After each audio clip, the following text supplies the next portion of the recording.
right, yeah, honeys, they be where the bees be. Don't give it a ring to them Gollum guys, my precious, they wanna believe me.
She could do it like me, but she can't though. Still a bad bitch in designer or in plain clothes. They love my husky ass voice, so they wanna throw me bankroll.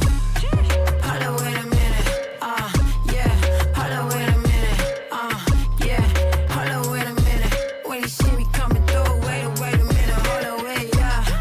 Hold up, wait a minute, see me coming through, yeah. Wait a minute, yeah. Hold up, wait a minute, bitch, I'm feeling brand new, 'cause I'm big business.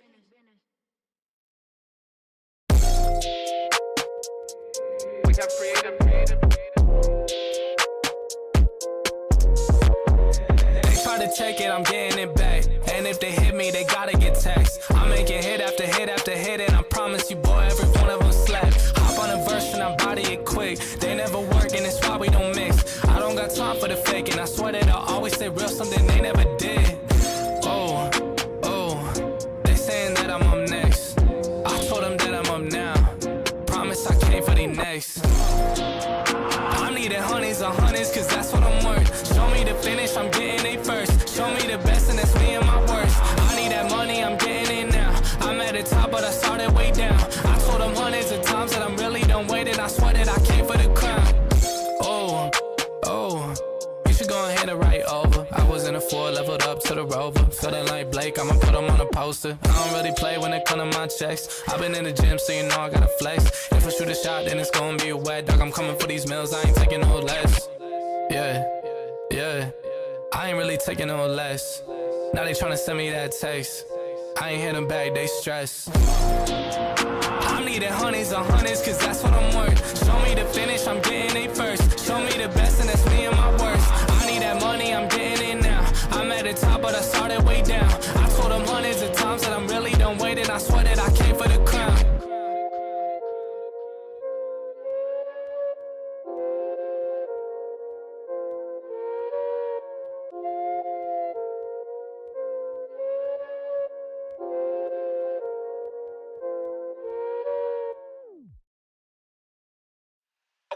Okay.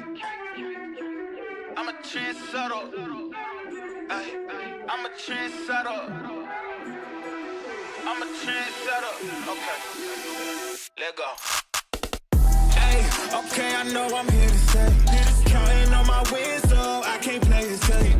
Try to go against us, get you out the way. Go hard, it's the only way to play. Let me say, I'm a trendsetter. I'm a go-getter. I'm a trendsetter. I'm a go-getter. I'm a trendsetter. Who can do it better? I'm a go-getter. I'm a trendsetter. Hey, look, they keep calling me, could you ride this beat? Look proud of me. Okay, it ain't no problem. See, I can mold this thing like pottery.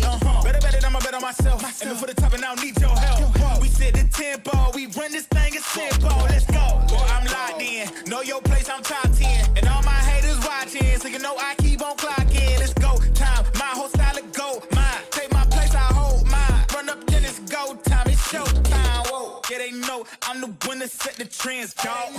Tell them tenfold, I'm gonna change the tempo. Okay, tell them I can't play it safe. Got more wins on the way. Gotta show them how to do it. Man, my team making plays. Okay, your team better play off. Sleeping on me, wake up. Too easy just to lay off. Okay, tell me who you know can do it better. I know, they know, we know I'm a trendsetter. Hey, okay, I know I'm here to stay. Counting on my wins, so I can't play it safe.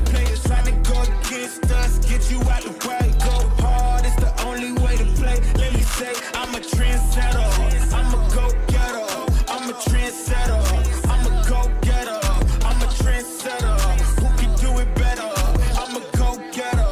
I'm a trendsetter. Hey, look, told them I would elevate, now watch me go up. Critics acting up confused, they can watch me blow up. Knew I had it in the bag, I just had to show up. Shawty blowing never sad, got no plans to slow up. Okay, mama said I'd make it, and I know that she ain't never lie. Said they need a double, still they lost, cause they ain't hit my line. Whoa, it's my time on the dot, gotta shine, let them watch, cause we gaming for the top, this a bop, whoa.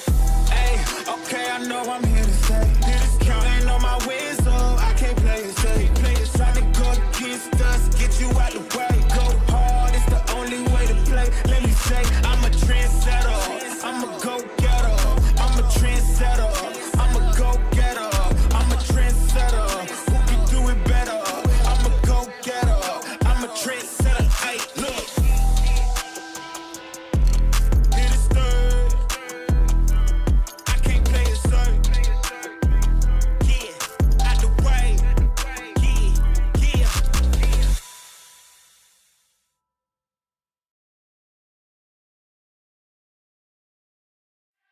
I don't feel right unless the odds against me. Back against the wall of my strength. Yeah. I can't let it break. Everything I've been through, it made me better. Ooh, I love the hate, it just made me better. Yeah. Been through everything, it just made me better. Yeah. I can't waste the pain, it just made me better. Yeah. Working every day, it just made me better. 1, 2, check, a 1, 2. I'm going in, is that an L? W is still a win. Got it off the muscle. All I know is hustle. All I know is making something out of nothing. What you think they see it? I had to hop in the kitchen. I'm really on fire. You know, ignited. Yeah. I know some people don't like it. I'm moving with flavor. They probably a bite it. Yeah. Trendsetter, being better. I can't take the credit. Yeah, wait. Yeah. Been on fire, boy. That's flambe. Only time you see my head down is when I'm praying. When my back is turned on, only time they wanna see it. Water on me, floor is cold as ice. I'm finna trade, yeah. And serve it to the people, they need hope. There's no delay. Unless the odds against me. Back against the wall of my strength. Yeah. I can't let it break. Everything I've been through, it made me better. Ooh, I love the hate, it just made me better. Yeah. Been through everything, it just made me better. Yeah. I can't waste the pain, it just made me better. Yeah. Working every day, it just made me better.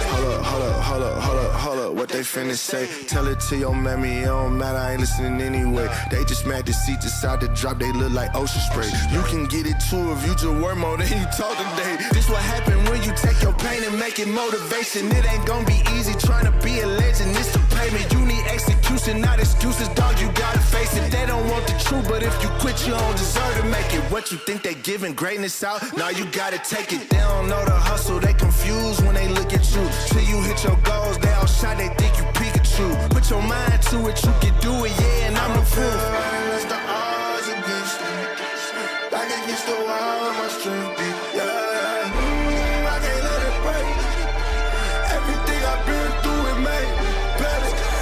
Ooh, a little hate, it just made me better. Been through everything, it just made me better. I can't waste the pain, it just made me better. Working every day, it just made me better.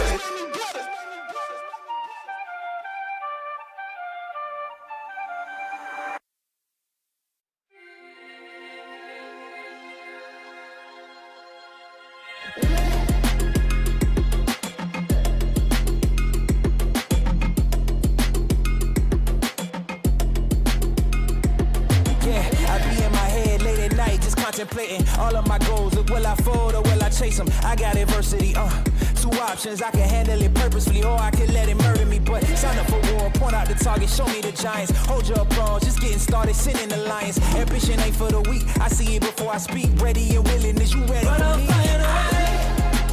With or without you.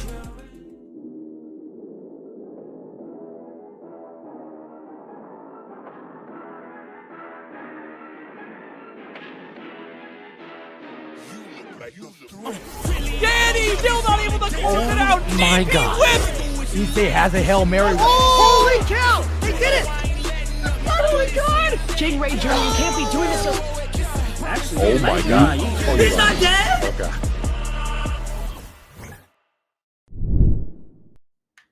What is going on, gents, boys, girls across the world? We are on the last day of the wonderful Pride Month, and we are about to give y'all the best Pride whoop action on Fatal Fury, City of the Wolves. I am the one and only guy with good rhymes and good vibes. It's Kuamoko time, and I'm joined by LaBrill, who I've just coined, as a matter of fact, like a few seconds ago. And I gotta say, I'm a fan of that name, LaBrill, but it's really LaBrilla. So what's going on? Hello. Yeah, no, doing just fine. I'm a collector of nicknames, so I appreciate all of them for sure. We got a whole like Wikipedia full of aliases we go by. Actually, like I am Kua, I am Kumo, I am sometimes Big Dog Kumo. You know, it depends on who I choose to be. You gotta have a lot of personas in the back pocket. You know, gotta be prepared for any situation.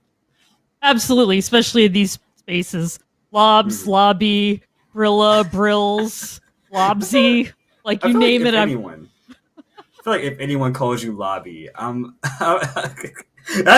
you've already got me laughing like very hard.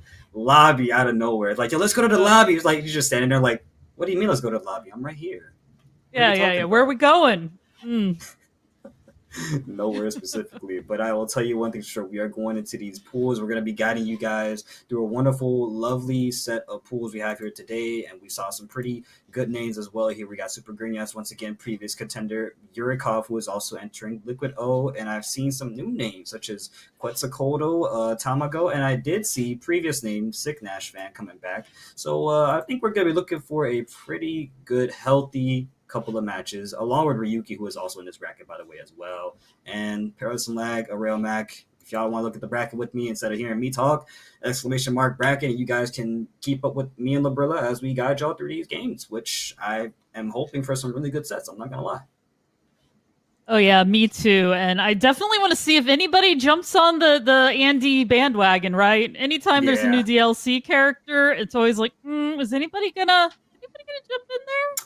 Anybody? We'll see. I think we'll see maybe a few Andys. Again, that's the character that did just, like you said, did just come out. DLC bandwagon, it's always there. Always, like, how do I word that? It's always common. There we go. It's always common. So I am definitely looking forward to seeing what Andy does bring to the table. Because, again, I try to keep my eyes away from DLC because at this point in the age of 2025, seeing DLC and then I see like 5 leakers pop up, I'm like, man, what's the point of looking? All right, I'm just gonna keep my eyes away from it, so that way I can enjoy the spectacle of Andy Bogard and have more love for that character. Because if I have to find out through these leaks once again, I'm like, all right. No. I don't want to see footage. I don't want to see footage. Y'all told me the character. Let me see myself. I definitely also think it's way more exciting to wait until like official announcements when you get all the pictures and all this other stuff. And what I think is most interesting, though, is because Hokutomaru is just one of the most popular characters in any of these tournaments ever. And Andy, I mean, he does have similar moves to him since, Hokutomaru is basically the Mai and Andy, right? Mm-hmm. So is he going to take any people away from Hokutomaru? Yeah, you know what? That's a very good question. But with the way Hokutomaru has been exceeding character popularity charts amongst the players and probably the lore heads themselves, I think we're going to be still seeing a lot of Hokutomaru players. And again, the character is still pretty strong. Mm-hmm. Of course, he has a teleport mixer, for God's sakes. I don't think Andy has anything like that at a sword. He's got a lot to work with. Not to mention, Hokutomaru is one of those tricky, agile characters that just knows how to constantly play around with your offense and defensive strategies. So it's going to be real tricky to see how this adds up. But I can see that we got Poetry Chef rocking the Beach and Nate this time instead. If y'all want to look down at the bottom too, those are the names for matches we will be seeing coming up. So we got Poetry Chef and Plain Yogurt. So I wonder who Plain Yogurt's character is going to be. We'll have to see. B. Jeanette was my main in Mark of the Wolves, so really? It's always really nice to see her get some love. I think she was one of the standout characters in that game. Yeah, for sure. B. Jeanette was a character that I did try out at Mark of the Wolves, but I actually played Grant a lot at Mark of the Wolves. I was a big Grant enjoyer. Love Grant. So when I saw Vox come out, I was like, oh, okay, I got to play Vox. Vox is the boy, and he's a ball brother, so I have more of a reason to play as him, So I'm very grateful to see that most of these characters are getting representation amongst the players. And again, I gotta say it, character variety is like super duper important. It's always important to know not every character, but just as many characters as you can, because you never know what BS is gonna come up and you're like, I've never faced this a day in my life. Well, play the character, you find out. Absolutely. And also I think that's sometimes that's the benefit of not playing a top tier. You might be able to squeak on by catching people off guard and doing things they're really not expecting. Or if you can find some sort of a route that, nobody has seen before. Yep. Some people might just give you the idea of, beat them before they beat you. I was like, okay, well, what if I get beaten up before they beat me? That's not good advice. Okay? That's not how I want to go about things. Well, it's certainly it's a toss-up. A toss-up. Yeah, that's a good way to put it. I think ultimately, I've always been a firm believer in just playing the characters that I love personally, whether or not, there is a whole slew of people who will only play top tiers, and I totally understand that as well. But, The tier W word has been existing ever since the first fighting we ever got, probably, I'd assume. As soon as we figured out how to work these tier lists and who to put here and there, I think that's just when the line of character variety started going down at that point. But that's another conversation for another day. And of course, we're on the stream and you guys are here with us. You know what y'all are here for. Bitch, by the way, if you guys are interested in giving some Match Arena support, please do so. It's got !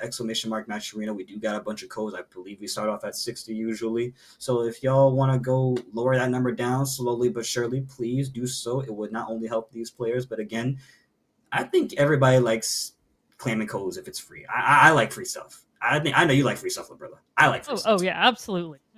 not gonna turn down free stuff. No. But also it's really nice to be able to do something nice for somebody else, right? Oh, hey! Right. Oh, hey. Well, match on the screen immediately. It's going to be Gateau with Plain Yogurt. Gateau is one of the many cooler characters in Garo, in my honest opinion, because his outfit, honestly, when he came out, it was so sick. But not as sick as that damage. Holy crap, Bijane. Oh, no, she's got him caught in the corner. Oh, no. And she put the booty on mid-combo? Yo, that's insane. No. You know what I mean?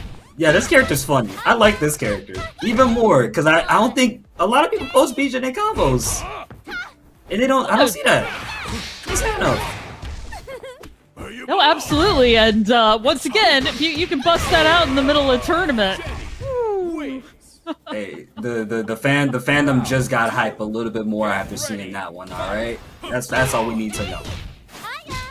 And nicely done, Poetry Chef. Good on offense at the moment. Playing Yogurt, trying to get something started here. It's a little early on into this match right now. Again, one round up is Poetry Chef, but I think they got the better half of things. Just kind of paying attention to how Playing Yogurt is moving across the screen and guiding that neutral. And the DP to respond back as Playing Yogurt Poetry Chef approached. Now Playing Yogurt eating some damage right now. Oh yeah, no, I was about to say, Poetry Chef got him in the corner in any of these 2D games. That's the most dangerous place to be. So. If you're in that corner, it's hard to get out, hard to escape. Your responsibilities have now changed, and the only thing that is not changing is the fact that we're going for, I think this was hidden gear. Yup. Yes. Ooh, look at the shoes. Bullets. Yeah, like so shiny. Yeah. Oh please, please do. Play this character more. What are y'all missing out on some cool animations, man? I'm telling you. Oh my god, and that frame trap was messed up. 2-8 into a quick I'm gonna say that's what, 2-1-4? I think that's Tomahawk. That was still really good catching Playing Yogurt lacking. Poetry Chef up one game. Yeah, no, Playing Yogurt's definitely going to have to find a way to respond that doesn't involve getting caught up in all of these combos. There we go. It feels challenging, but not as challenging as that punish right there on the DP from Playing Yogurt. Poetry Chef gonna put Poetry in motion, slamming him to the corner. Mix him up with the feint, goes low instead at the corner right now. Pressure, but nice sweep from Playing Yogurt. Definitely got him off of his, got off of him for a moment, but Poetry Chef was right back on it. Yeah, it's not easy to escape. Poetry Chef is doing good with offense for BJN, and I feel like it's also a little bit of unfamiliarity. You know, usually when you see these players go up against these characters, they always have a game plan in mind. It feels like Playing Yogurt doesn't have that just yet. Still trying to figure out what to do as they get opened up once again by the Poetry Man themselves. Putting the booty on a mid-combo. Gets the super as well for the knockdown. What is our Oki looking like? Not so fast. Yeah, no, apparently duck and block is already out of SPG. Yep. That's that. A clean, strong 2-0 for Poetry Chefs themselves, and they will be moving on into this pool side tonight. Oh, you've gone and done it now. Look at it. Let's just talk about her favorite dress. Like, no one cares about your favorite dress right now, BJN. You're playing the game for some big dollary dues. That's most important. Oh, yeah. I really like the personality they've given all of these characters, really. Yeah. It makes them all basically worth playing, even just to see, like, what they're gonna say in their ending thing, but I'm very excited to have seen her, though. This like, makes my night. I don't think no matter what else we see tonight. You've won deep down, is what you're telling me. Oh, yeah, absolutely. Yeah, I think a lot of people have won deep down. It always pleases everyone, both players, commentators alike, to see these characters that we don't get to see often. And I say that because I'm somebody that does appreciate the lore. I like to see what the character dialogue is. So, see, she agrees. She agrees. Oh, yeah. Like, we all love seeing that. Absolutely. That's one of my favorite things about fighting games. I mean, yes, there's a tournament scene. Yes, there's, how each character plays or whatever, but their story, they always have like these over-the-top stories that you can't help but appreciate. Like, I was just playing Andes yesterday, and I really enjoyed it if you haven't seen it. Didn't in his story, didn't he like have a bad experience with a dog, if I'm not mistaken? That's why he was that it, or was that someone else? I cannot remember. I only seen a snippet of it. I don't remember a dog, but there is sort of like a thing about him, and I may be forgetting an aspect of that. So trying to keep it very vague. So he just came out. Yeah. Well, we can always just discuss Andy's lore a little bit later. I'm sure every other character's lore is also just as good. BJN came out, everyone was looking at her lore, her story. They saw her just once again the same old shenanigans as a pirate. It's really funny to me that she is this rich girl deep down who just wants to be a pirate. I respect game. Game is game. I respect game. Oh, absolutely. No, making your own choices, go live your own life. It's I think that's a fun one too.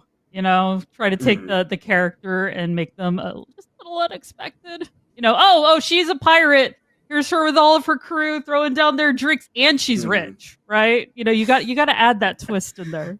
When all else fails, she could just go right back on home. The mom and dad's like, "Hey, I'm done. I'm here again." It's like, "Oh, we miss you, sweetie. How have you been?" You're still doing your little pirate thing. Aw. Yeah, I see. What's the latest con you went to, BJanae? What character are you supposed to be this time? I feel like her parents would ask her about cosplay at that point too. That's what they see. Oh, more than likely. All right. Looked like I saw Rock and Marco. All right, Rock and Marco. This is gonna. Oh wait, hold on. That Rock custom? Hold on. Let's talk about the drip for a second, though. Let the loading screen come up. Yeah. I want to see it a little bit better. The drip looked kind of nice. Yo, Rock is fresh with it. Okay, got Marco. Okay. Black and red. Nice look. Simple. Okay. Oh, the leather. Yes. This is what we're here for. That's what I like to see. Ranger playing Rock with the leather foot, the tiger print, whichever cheetah print, and El Rayo Mac with the karate from Kush Nuba, aka Marco. That's how I remember his name. Yeah, me too. The weird translation. SNK never changed. And also Ranger never changed with a beautiful, simple, sick Rock combo, but a DP on the crosscut. Nice shot, by the way. Big damage. Could not overcome the early damage that El Rey Mac had dished out. Yeah, it's looking like it's one of those situations where it might be a little bit of unfamiliarity. I think Ranker is still trying to find their footing, but no longer finding it. Actually, is putting whole foot on the gas. Actually, trying to go in and keep El Rayo Mac locked in his corner, but back throw incidents happen for a reason. Good overhead confirms. Yeah, no, El Rey Mac is a good job turning it around. There we go, get that DP in. Fireball gets the sweep, just wants that quick knockdown right there. Good rev blow, trying to fight back, but Ranger didn't manage to get anything off of it. Throws up the projectiles from air. Now it's gonna close that gap. Now an overheat. El Rayo Mac getting attacked low. Oh, both players an overheat now. Actually, what's gonna happen next? Run up and throw. That's what's gonna happen. It's as simple as that. It doesn't change. Always. There we go. Let's get some of that chip damage going and a low. Jump up, low. Beautiful sweep. Yeah, empty jump low tactics never fail, man. They never do. You're shouldering something. I think whenever you get caught by one, you just gotta take your hands off the stick for a second. Like, okay, you got me. Yeah. Exactly. You're right. I wasn't blocking that direction. Okay. Exactly. How did you know I wasn't gonna block my legs for the 15th time in a row? Oh wait, have you watched my gameplay? Anyway. No, don't worry. It's just me too. It's me too. We are all in this together. We're all in this together. They're in the corner together right now. Yep, and it's still... Oh, never mind. Ranger is fighting out, though, and maybe... Oh, never mind. Put himself back in the corner. Okay, hold on. Block party. Which... I'm noticing El Rayo Mac has been blocking a lot of that hard knuckle from Rock right there. I think that's the A version he's doing. Looks like Rayo Mac doesn't want to challenge it. But it doesn't matter at the end. Rayo Mac with the top two is going to get the kill and put themselves on set point. Get ready. I know now's the time to respond, Ranker. Yes. Come on, you gotta do something. You throw that projectile, you gotta do it again. No, you're supposed to do it again! In the air. That's what makes that's what makes Marco so dangerous. Yep. Very, very dangerous. And still dangerous indeed. This combo is gonna put hurt onto my man. Ends it with the fireball super, and that is El Rayo Mac taking it 2-0 over Mr. Ranger right there. Woo. Yeah, that was quick, but I will always think of Ichigo, combo breaker. Just really showed what Marco can do, and I think he's gonna slowly pave the way for more Marco players. moving forward because I mean those characters, they're dangerous. They are. They're not the most talked about, and it sucks only because the way I see it, it's like you got a character that's basically a Shoto with good damage, has a dash, command, and that has a parry built into it, right? And he's got some pretty like simplistic trades. But what's the word I'm trying to say? He's got pretty simple tools for the trade of being a Shoto, right? Yes, DP, absolutely.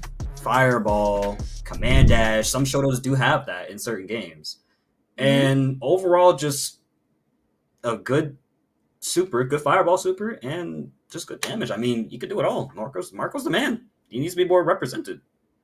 Absolutely. I mean, that's why they call them all-arounders, and maybe that's a little bit why people, you know, I don't want to say shy away from them, but it's you know, sometimes you want to play characters that are more specific. You want to play a zoner, you want to play a grappler, you know, whatever. But these characters are good for a reason. They control the space. They make you afraid to jump. They make you question how to get in. And that's basically all of them, really. And I think Marco is a very strong character in that particular type.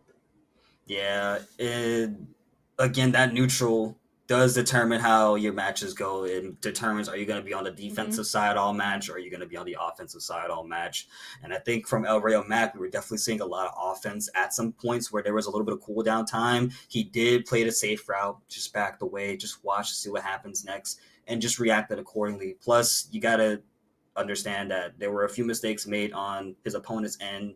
Rev blow somehow not being able to land, and of course DPing on wake up, got killed for it. It happens. It is what it is. But as I always say, you came, you played, and that's what matters the most. You showed up, and you got to keep it that way at the end of the day. So don't be too discouraged. Just go back into the lab, watch those replays, and figure out what you can do next, because our next match is going to be a lore battle. Actually, I saw Hotaru and Gateau on the screen, brother and sister. Oh, interesting.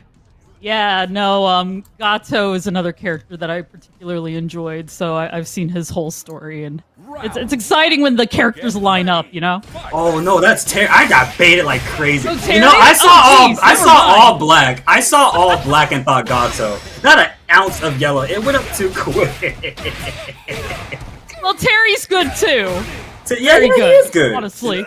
Still very good. Tamago is actually dead now. My God. And if I'm not mistaken, Tamago is a KOF player. I just do not remember the character that they play in KOF 15, but very strong player coming from SNK Games. Yeah. You can really see, I mean, it's Hotaru's like forever combo, right? I'm taking you across the screen. Look, Jay Wong said it best. This is a third strike character. This is just Chun-Li in a modern fighting game. Only was ready for it. Tamago still putting on the hurt right now. The hurt faction gonna bring us to that corner slowly but surely. Quan now gotta figure out a way to approach. Does so with the power wave, but a beautiful far C punish. And I think we're gonna be dead here with the hidden ear.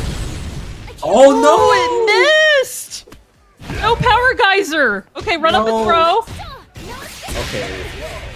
And then the JB on the way in. Okay, good. Just jumps over the fireball, kept it simple. Good job from Klon. Tamago going to be down a game, though. So definitely made Klon fight for it. Yeah. It's always good to see. Hotaru can always do that too, right? She's somewhat of a Shoto herself, but she's got a command grab, has a fireball, has a deflect no less, and also a DP that's like, what, 5 frames? Yeah, 5 frames. This character is pretty strong and has some of the best walk speed and run speed in the game. But right now, the only thing that is best is Tamago's offense. Able to take that lead and trying to run away. Gets the red blow on the way down. Cracking him on the head with a baseball bat. And my good friend here is going to have to spend that meter. But misses it though. Not good. Yeah. No, this gives Klon a little bit of a chance if they can overcome that life deficit. Yeah, they're going to have to. No. DP. There's a DP we were talking about. No, I like to think of Hotaru as being the character who's like, what doesn't she have? Because the list that she does is very long. Yeah, it can go down a long while. Also, Hotaru is a character that does look like she has some stuffy noise, but they do hit to some degree. But I don't think we're going to be seeing any of that. Actually, we just saw a backdash into the wild punish from Tamago themselves. That's some good tactics right there. Backdash, something that a lot of players don't use in the corner, especially to escape a throw situation. Throw loops. There we go. I was gonna say, yeah, basically created the whiff and took advantage of it. That was so well played. Yeah. There you go. Oh, just run away, yeah. I don't want to. Bye, Terry. Bye. I don't want to fight you. You're good. Okay, just opened up low power geyser. Oh, yeah. That's not good. Oh, punch to the face with a Farsi, and Klon is trying to make this his set point now, but can Tamago stop him? Tamago has shown a lot of great things, so absolutely. But you know, the whiffs that Klon's punishing, is very unfortunate. It's definitely getting to them, and I think Tamago has just given Klon a whole lot of space to work with. Maybe this is part of how Tamago plays the matchup. What a just defend red blow, by the way. Goodness gracious. Klon with no more SPG, and we're going to be spending that cash for the hidden gear, actually getting it this time. And now, what is the situation for Tamago and Klon? How does Tamago approach Klon right now? Okay, yeah, it's out of SPG, so or now out of SPG. And in burnout. Yep, not too good for the hero. Or overheat, excuse me. Yeah, it's similar. It's similar enough. Yeah. But yeah, just run up and throw. Run up and throw. Okay, Tamago now in overheat as well, but Klon with cooldown now, and then keeps the offense, and Tamago down 2 games. Yeah, it's gonna be sent to the loser side. Let that frustration push you forward. I really thought Tamago was going to have it for a few times there. That was so close, but I was actually fighting a Terry just the other day. He's just he's another character that is an all-arounder. He has so many good moves historically. Yep. I mean, of course, he's one of the faces of the franchise, right? Right. And you also did see with Terry a lot of that Farsi, that stand heavy punch that's like really kept catching Tamago a lot. Every time Tamago tried to create some space and play defensive, there was Klon right there just throwing that right in front of the face, like that right there, for example. And here towards the end, we see that Tamago just kind of lets go of the pressure with the fireballs and allowing Klon to take that. That could have been Tamago's game, like seriously. No, that was so on the line, but Klon just played so well. Very patient when they needed to be. Got caught in a few overheads, but otherwise used all of his best tools to get in. That's how you got to do it. That's all you can do. And coming up next, we will be having Uricov rocking the Hotaru going up against Blackend here. And Uricov, another well-versed SNK player. Shout out to the boy. That's one of my homies. May not have spoken to them enough, but I know that they are a very nice, wholesome dude at the end of the day. Really chill dude. So I hope he's been all right. Yeah, I've seen Uricov here a few times. He is a well-known always very solid. Us. Yeah. Even in KOF, he's always solid too. I think when I was grinding KOF 15 for a minute, I remember him being a Luong player that I actually try to keep my eye out on a lot because I think his Luong was really fun to watch.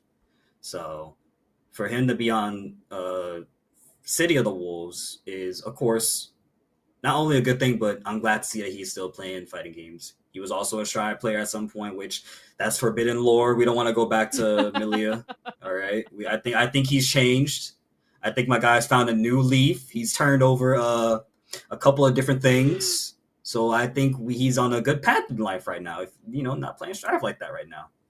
So do you feel like everybody has a Strive phase in their life? Like you had to sort of graduate from that time when you were playing with the game, Look, either you graduated from Strive when you fought Happy Chaos for the first time, or you just got through like midway in season 3 and said, "Yeah, I'm good." No offense to the Strive players, it's just really funny, and I feel like a couple people do go to another game have played Strive at some point for an X amount of time. Even I did. I'm not a stranger to it. I've absolutely played Strive. I feel so called out right now. I'm calling myself out too by saying I'm like, I know where I'm going with this. I know how this is gonna look. Man, Strive 2, a wonderful modern fighting game. Granted, it has its quirks and moments, but it's still a game to watch and enjoy. Just like City of the Wolves, Fatal Fury, Mark of the Wolves, whichever one you prefer, whichever name. I like saying Garo. So this is what we're all in for. It sounds cooler. It sounds so much yes. I agree.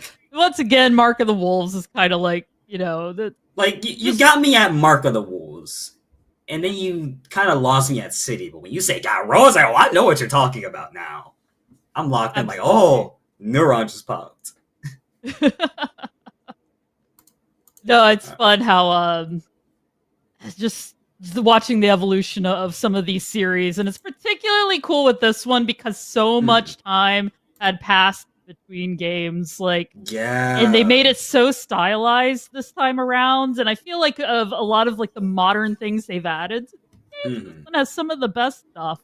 There's a lot of defensive options, there's a lot of ways of approach. I like the hops and the jumps, and even though it seems like really difficult to deal with Hotaru being able to like double jump and sort of like pause his jump and all this, there's just so much stuff in this game that makes it so fun.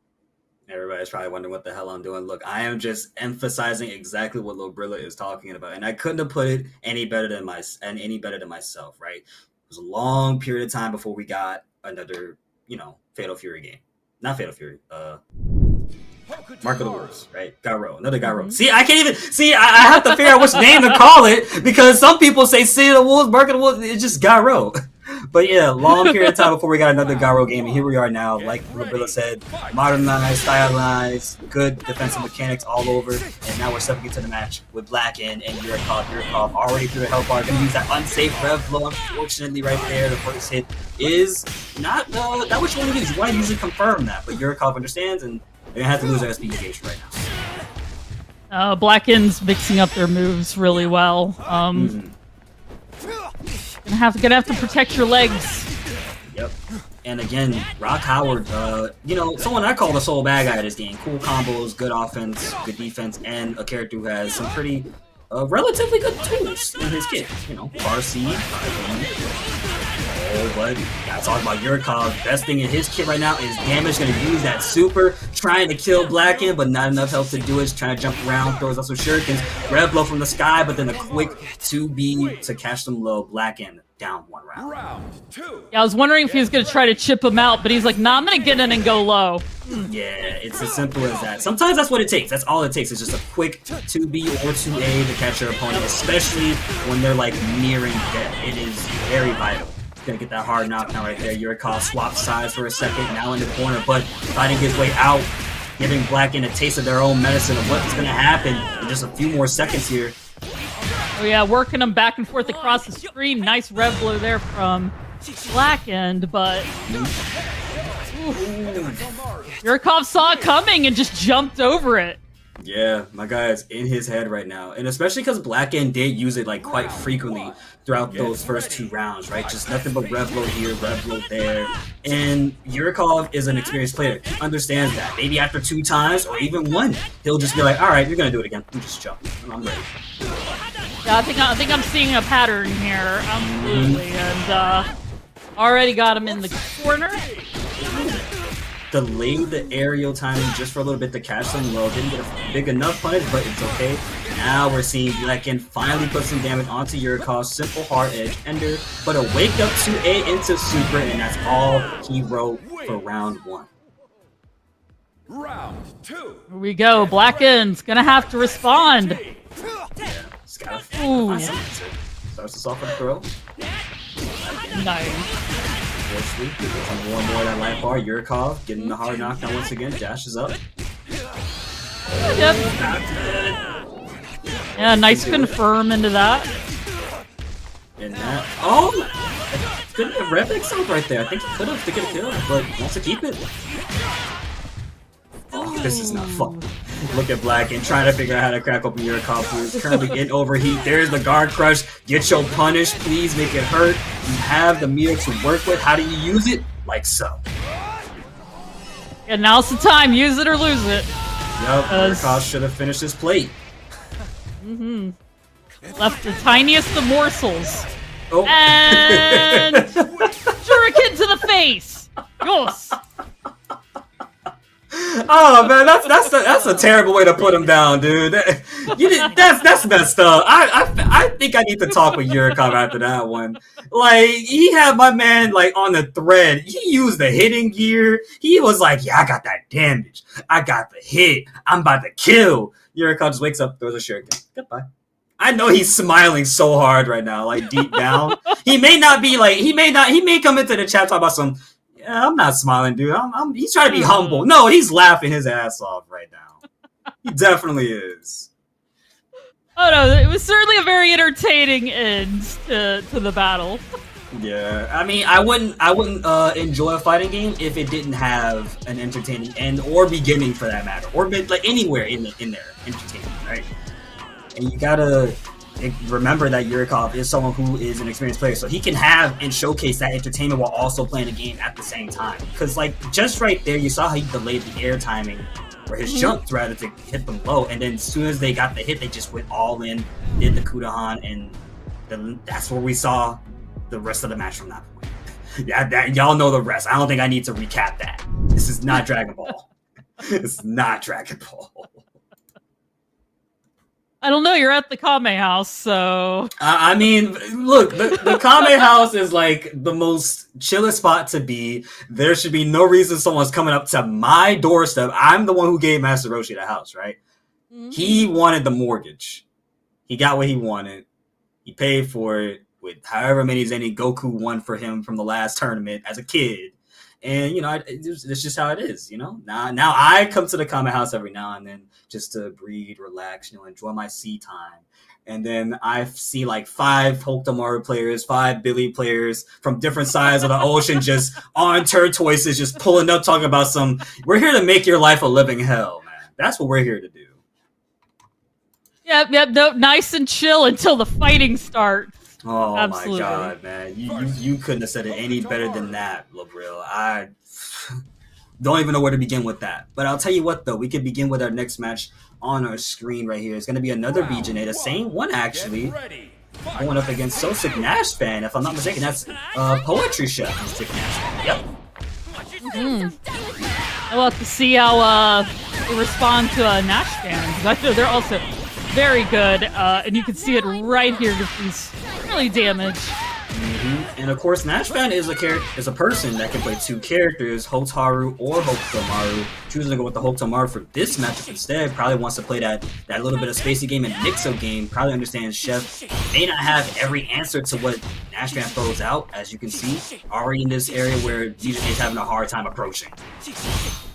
Oh no, definitely playing the zoning game right here. Mm-hmm. It's hard to get you in the corner and do a whole lot of damage if you can't get the I just want to ask, what about that is so sick, Nash Fan? Like what about that is so sick to you? I'll tell you what though, that right there is sick. Good kill, good confirm. Nash Fan up 1 round. Round 2. Get ready. Poetry Chef's gonna have to find a way around the Wow, okay. I don't think you can find a way around that. That is written in the book itself. Poetry Emotion is like, I am down to SPG. I have 2 bars of meter. Wake up reversal. Doable or not? Let's find out. Nope, just keeps it simple, blocks it out, wants to not make a crazy risk. But good close C punish, or rather just in a button actually, because it wasn't a punish. And now Nash Fan gonna be losing an SPG gauge and is put into the corner, coast to coast. Nice. Got a wild punish there from Nash Fan. I was about to say, the corner is where Poetry wants them, and Nash Fan's like, no, sorry. Not there either. My guy is writing high Qs in the corner right now, every time they're there. Just trying to figure out, how do I get out of the corner? Just defense. Wait, what? Oh, that was an interesting confirm right there. Probably could have gotten something if they'd have used another like button, I guess, but we'll figure that out in the lab. Oh yeah, for sure. Oh, those just defends. Just not letting Poetry Chef do anything. He wants to keep Poetry Chef on their defense as much as possible because Nash Fan wants to run that whole game. You see the same gameplay. There is a 2C confirm, and Poetry Chef's gonna run away. I'm sorry. Nash Fan's gonna run away. Poetry Chef has to catch up once again. The Rev blows in. Oh, press the button. Not good. Oh, the wake up. Wake up super does wonders for the brain. There you go. Chef. Got a combo to the corner. Right. Oh! What is guard catching? Counter hit. Opened up low with 2B and Nash Fan. 18 seconds left on the clock, taking the first round once again. Get ready. Fight. Me, D. Stepping into second round right here. And again, this is Nash Fan's set point right here. So if he wins this, he can move further onto the bracket. Starts us off with a full screen Kudaha on the last hit, catching Chef actually. Yeah, no, great way to catch somebody doing a projectile. And it's also one of those moves that it can be ducked too if it's just whipped like that, but Jeff probably made the wrong call right there. Yeah, that was just using Hokotomaru's air movement to catch them every single time. Yeah. Or not, no. And it was a oh no! Oh, he's just a dude, man. It's just a dude, man. That's disrespectful, bro. No, I just figured out. No, I really like the mind games there though, because sometimes Nash Fan like kind of backed away and started the projectile battle, zoning, and sometimes Nash Fan was like, "Oh, no, I'm in your face this time." Definitely kept Poetry guessing every round. Poetry in motion right there, except it was Nash Fan who was the author behind the book. I gotta say, pretty well written book nonetheless. Nash Fan did a wonderful job just keeping B Janae out of his face, and then of course in the corner just started playing mind games, like you said. Just did nothing but jump up JC, with the throw, jump up JC. It's not even, how do I say? It's remotely similar to what you would want to do in like Street Fighter, for example. That's something people do a lot. I've seen that plenty of times. They'll jump up, throw out like jump heavy punch or jump heavy kick. On the way down, they'll do it again just to make sure they got the right reaction out of you. And then, boom, you're probably like 50% health left already, or 40 or 30, whichever number you prefer. Yeah, and also sometimes I think you're trying to catch them flinching. Like, you know, their defense can only last at some point. You have to stop defending, and you have to initiate your own attack. Otherwise, you know, what are you doing? You're never going to do damage. So, you know, you kind of like force the flinch by doing the specific move over and over again. I think that also just makes people mad. I know I get mad when people do that. I know I do too. I mean, why am I getting hit? I see you jumping. I see you coming down. Why am I getting hit? Just block. But your brain just doesn't want to work. Your brain and your fingers are two different types of parts of the body, all right? The fingers are doing one thing, the brain is thinking but not cooperating at the same time. It's that coordination that you gotta have. It's not easy by any means. It gets even the most seasoned people it gets. Like I would say I'm not super duper seasoned. I'm like 20% there. I'm like 20%, right? But it'll still catch me. Yeah, it depends on the game for me, but you know, that's the sort of stuff in fighting games in general that fascinates me. Is that back and forth mind games and how you start, how aggressive you are, and you know, I think that what makes Hokotomaru also like such a strong character is he has so many tools that he can do that with. He can change up exactly how he plays match to match, and you know, a lot of our best players here become very good at that. Yep, and of course these are their stomping grounds. They've been running around ever since we started Fatal Fury, or rather Garou. Over here on Breakout, they've been coming here running around town. Billy's, Kane's, now we're seeing Marco's. We've still seen Rock with the likes of Shadow X, who was here maybe for like the first 3 tournaments or 2, if I'm not mistaken. And of course, we have so many other places where they can just, you know, go practice that. But over here is their stomping grounds. They run this one for right now, you know. And to go back to, oh man, what were we gonna go back to? I don't know what I'm going to go back to, but I'll tell you what, I'm going to go back to this screen right here to see that it's Super Grinas with their Preacher going up against Clon's Terry Bogardez. It's Terrence Bogardez. We saw Klon's Terry earlier is very strong. And Preacha, he's an interesting character. I played Joe. He's one of the characters I sort of main off and on, and since she's his protege, she kind of has like that bit of Joe-ism about her, but I think that she just has this ability to control the screen with how her like tornadoes happen, so we'll have to see. Yep, and we're on the train as well with Terry running us all the way through like the locomotive that we are now fighting on. Danger barrel in the background, no explosions in sight, but there's the DP, the tangent coming through for Grenyas, who's going to get themselves a very beautiful confirm. Probably going to get rid of Klon's SPG, yep, as per usual. Uses the meter as well. Good job. Yeah, that was very well played by Grenyas. Now, Klon's like, nope, you're trying to mix me up. He just had enough and just threw out the geyser, bro. I was like, get out of here. Like, this is nothing to me. I'm just gonna put this down now. Oh, okay. Exactly. And again, this is the same gameplay that Klon had going up against the Hotaru earlier, right?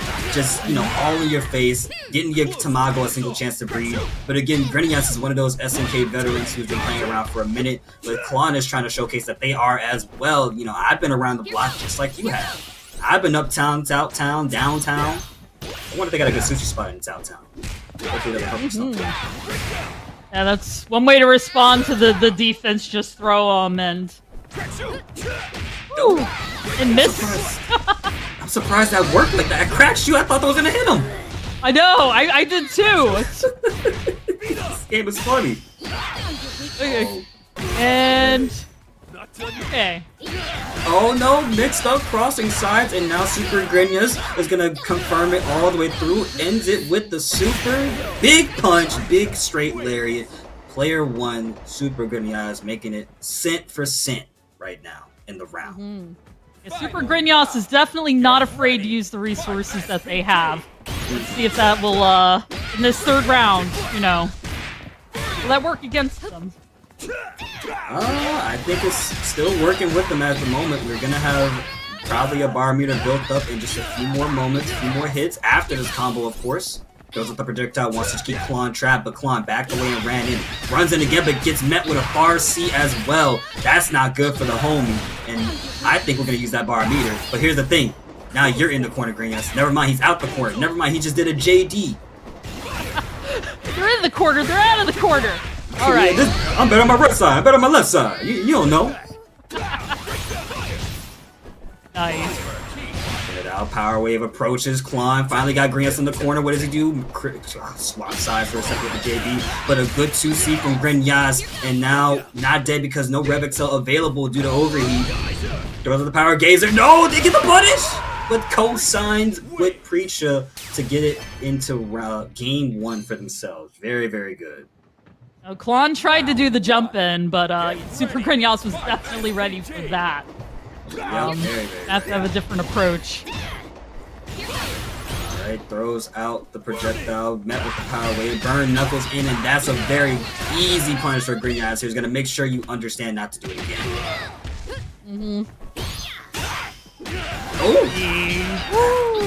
Great Bottom flinching. Yeah. And then ends it with the cosign. Usual. Preacha jumps over to JB, gets one generic throw. Is he gonna see another one? No. Anticipation backs away, but getting sniped with the power knuckle. No, Klon keeps trying to use his projectile to get in, but just Super Grenyas is responding very well to it. So. The problem with it is just that you're using it to approach and see he's just gonna just defend like that right there. You gotta figure out something else because again, while Preacha may not have the best projectile in the game, she doesn't even need to use it because again, you're playing right into Grenyas' hands and Preacha's hands as well. The character wants you to approach so she can capitalize like so right there. Using that projectile to lock them down, got him in a full combo, in the corner right here, locking him in once again, had to just defend for that one. Ooh, another one, he's nice with it, but not as nice as his combo here. Racking up the damage and the power gazer ender, jumps in. That's Wait, now, not too good. Not sure if you want to give his man breathing room. Oh, got the wild punish. Done the crack shoes. Oh, how do we confirm this? We kill? We kill? Oh, yes. Okay. I thought we weren't for a second. Yes, we do. I know, me too. It's like, I was prepared. You know, it's one of those will it kill. It's one of those will it kill things. Either you drop it or you kill. One or the other. Good punish on the record. And a Super Grand, yes, very patient, and has a really good feel for when to attack. Try to go for a throw right there. Good backdash from Klon, though. Klon still trying to figure out a way to stop Grinyas from winning, but Grinyas, unfortunately, Scimitar loses some life right here. Klon does now have the answer here. He's got you in the corner. What do? Dash up. Just goes for a throw. That's one way to start. Do it. Oh, you should have did it again. It's okay. It's okay. Oh, man. Oh, nice catch at her after jumping out. What is my man doing right now? Oh, no. Okay. Did a lot of damage. Whew. It did. Put in the same situation, only for Grinyas to throw out a button and confirm it in overheat. Thank God he got it before he went into overheat. That's going to be a 2-0 lead for this man to move further to top 8. I just had the best idea. Nice. Yeah, I haven't seen Preacher as much here, and you know, I feel like there was a lot of hype for her as a character, like back in the beta, especially and stuff. So I really expected to see her a lot more. So yeah, that was very well played. I will say this, Grinyas is one of the many Preacher players online that I do see around, and they do very good work with Preacher. Like, if this game didn't showcase how good of a player he is, it should definitely show you that when you face them, whether it's in tournament, online, or anywhere for that matter, this man is going to give you a run for your money. And that's what we just witnessed here tonight. Absolutely. And I did see, like, Klon was doing some very smart stuff, like definitely running up and blocking and other stuff, but it just never quite seemed to work to his advantage. Yeah, I think Grinyas was just a little bit too ahead, so at the end of the day, Klon's gonna have to sit down, not play Bijane because that's not who we just saw. It's okay. I know. I'm happy to see her picture. Same actually. Hey. I gotta make sure the SNKs. Made.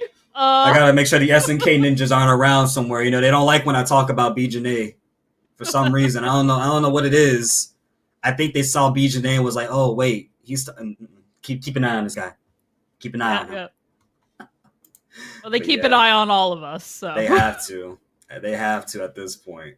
Well, we're going to be keeping an eye out for our next match coming up. Will be Ryuki rocking the Marco going up against Perros in lag playing Kine R Heinlein. You know, I will say this. In Mark of the Wolves, whenever I picked Kine, like in the lab, just to practice him everything, I love the way the announcer said his name. It was just a certain, like, I don't know what it is. Just the way he says his name just hits different for me. It's so neutral, but it's like, yo, that's the guy right there. That's someone you want to look out for. And we're looking out for a Kine mirror match? Is that what I just saw? That's what it looked like to me, too. Fun. Yep, yes. Very fun.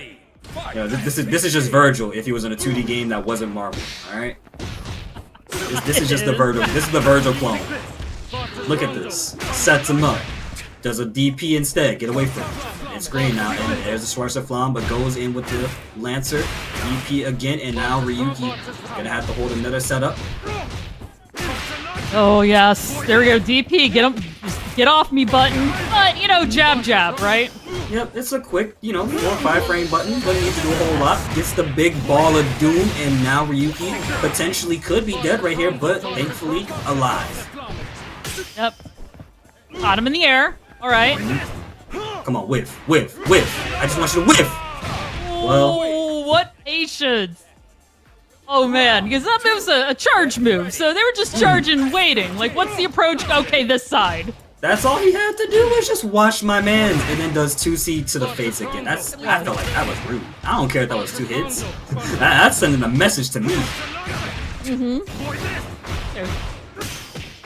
Okay, good pressure, good 2A response right there from Perilous.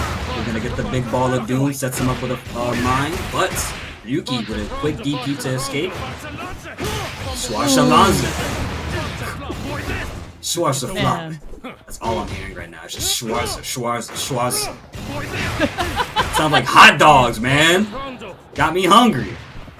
Oh, now we're gonna think about food the entire rest of the match. Wild punish. Well, someone's eating good, and it's sure as hell gonna be Ryuki then. Get ready. Ooh, we are tied 1-1. Let's go. Let's throw sir. all the fireballs. Round start. Schwarzer. You want your sauce with your Schwarzer? You want your chicken with your Schwarzer and your Schwarzer with your Schwarzer? Yes. Worcestershire sauce? Now that you've asked, yes. Nice throw there. Oh, good punish. And now Pedros and Lag gonna be down up against Ryuki here. It's gonna be 1 game up. Not looking too good for the hero known as Pedros. Get ready. Going right into it again. No brakes on the train here. There is no stage advantage. It's only home field advantage, and there is no home field. We're neutral. Every time. Keep trying to do the setup. I think he might have rolled away. I didn't catch it on time, but it's okay. Perilous gonna get themselves a pretty good confirm as so. Sets up the mines, base the DP out, and that's the same thing Ryuki did before in the past, but it doesn't matter, we do it again. Look, there's one thing I learned from KOF. If it don't work, do it again. Maybe it'll work the next time, and exactly. Got really well for Ryuki right now. It's not letting my man stop him. Look, he says Perilous and Lag. No, we're not in Lag. We're in my town, my field, my connection. I'm the one hosting the room. It feels good for me right now. Net play is at its peak. Oh, what a just defend. Yeah. Oh, what a nice sway right there. Forcing the whiff. Jumps around. Does some offense for a second. Gets caught. Now we're in a full combo. Oh my goodness. Sets up the mine behind him. It's all screen though. Yo, my man whiffed the DP and just punished him with a 2C. You're crazy. Oh, you're nice with it. Oh man, just caught him crouching. I gotta talk about that for a second, dog. He with the light DP into 2C. That's the strategy with Kind, bro. That's the strategy. No crap given. No F's given around here. I love it. I love it to death. Oh yeah. No, he's a really fun character. You know, like traditionally I would have said Zoder, but he's as much in your face as anybody else. And yeah. I like the setups and you know all that sort of stuff that goes into him. I feel like I could not tell you just how exactly Kind was back in Mark of the Wolves competitive wise, but that character still kind of carries over the same traits of being super duper strong once he gets started, of course, which is to be expected. But Ryuki though, showcasing just superb Kind gameplay. I'm not even gonna lie, that was really nice to watch. No, that was a very aggressive, fast match as well. And I would say as far as Mark of the Wolves is concerned, he definitely had the whole SNK villain thing going for him. Like, most of the bosses of that game were really powerful. And, yes, they were. You know, you use them in tournament and stuff. Yeah. Kevin definitely is a boss. have a lot of good stuff. Kevin is a boss in his own right, because that man was, still is a powerhouse, and was even more of a powerhouse back in Mark of the Wolves too. And there were only like what? Absolutely. I think there was only 2 boss characters. It was just Grand and Kind that were boss characters, right? Correct. I believe so. I believe so. But yeah, no, you're right. Kevin also like really dominated at that time. We haven't seen him here tonight. Doesn't mean we won't. But certainly like he isn't as played than he ever was in Mark. Yep. I play Kevin a little bit. I dabble in a lot of characters, but you gotta dabble with the characters, because again, you gotta know who is fitting for you. I picked Kevin and I tried him. I was like, I don't know if I like you too much. I was kind of interested in him. I like the fact that almost his entire moveset has hell written in every single name. You know, Hell Rotor, Hell Dive, Hell something. It's just nothing but hell. And he is raising hell every time you watch the character play. Shout outs to Coach Steve, because that's the Kevin player that I see in City of the Wolves, next to James Trombone, of course, who it was putting in some hurt with that character. I'm not too sure if James is still playing him, but I remember James at one point did touch that character. Poor Chrome. Yeah, no. Yeah, no, Chrome. Coach Steve is great. I've seen his Kevin a few times. So it looks like down there we got a Billy coming up. We haven't seen Billy yet tonight. I'm really surprised because actually, yeah, you're not wrong. This is the top 2 match right here. This is the match that people feel like, oh, I don't want to watch this. I'm bored. They're gonna go honk shoe when they see these 2 characters. But I'm not gonna go honk shoe because again, I like watching a good match. I don't care if the character's top tier or not. Some people do different things and certain situations call for different types of thinking, whether it is for the character or for yourself or being in that mind of your opponent. So it's super duper serious. Also, what's serious is that match arena code. I'm taking a look at it, gents. Y'all have gotten us down to 15 codes, and we still got plenty more for y'all to take home. Grab those alternate accounts. Do some of those, what are these called? The quests, subscribe to the channel, follow us on Twitter. And of course, shout outs to, us and everyone being here. Players, thank y'all for showing up. Me and Lil Brillo here are still carrying y'all through. We're almost towards that top 8 section, which we're going to be getting actually Ryuki and Sosik Nash Fan. It seems, I guess there was a change in the matches. But when it's online, you can't determine what's going on with the lobbies. That's why I keep saying buff lobbies.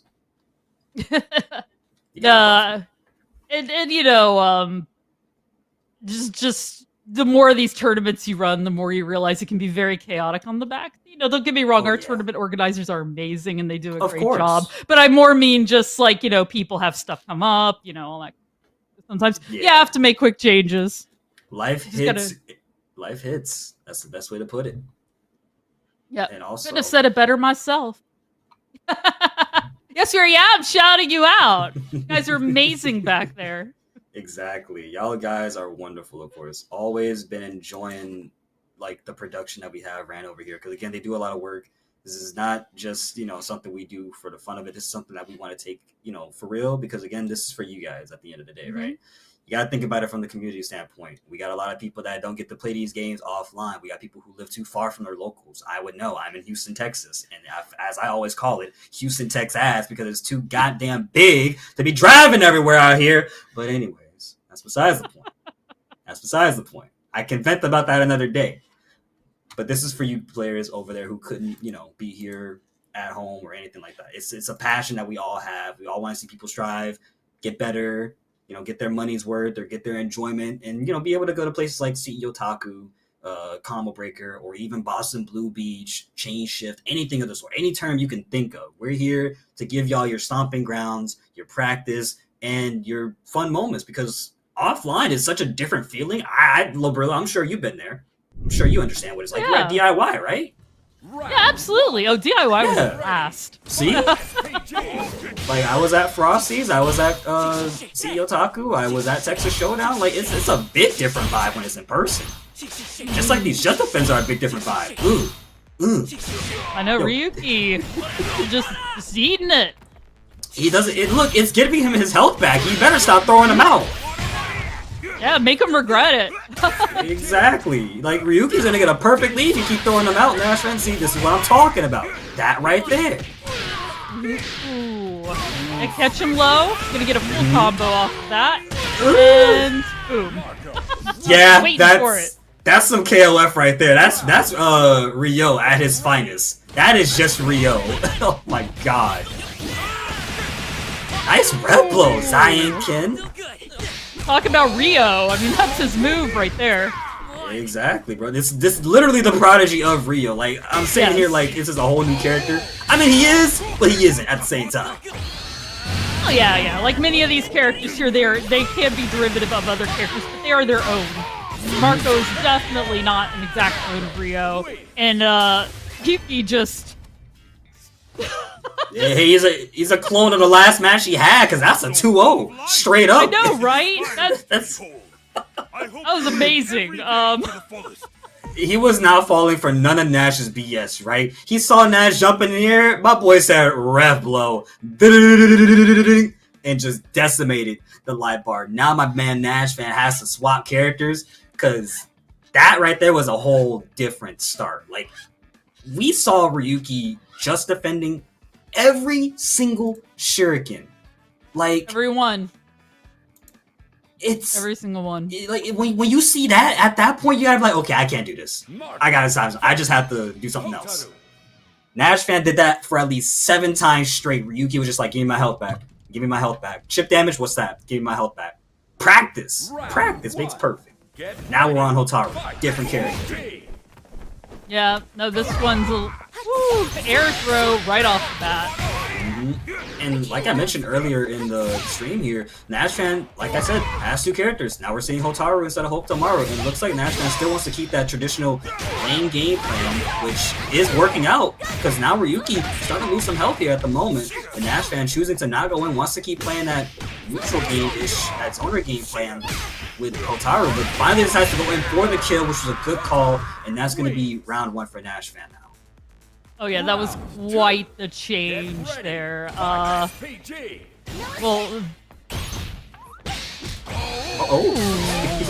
you heard the little sound effect, but woo? Yes. I don't know what I was gonna say, but Ryuki.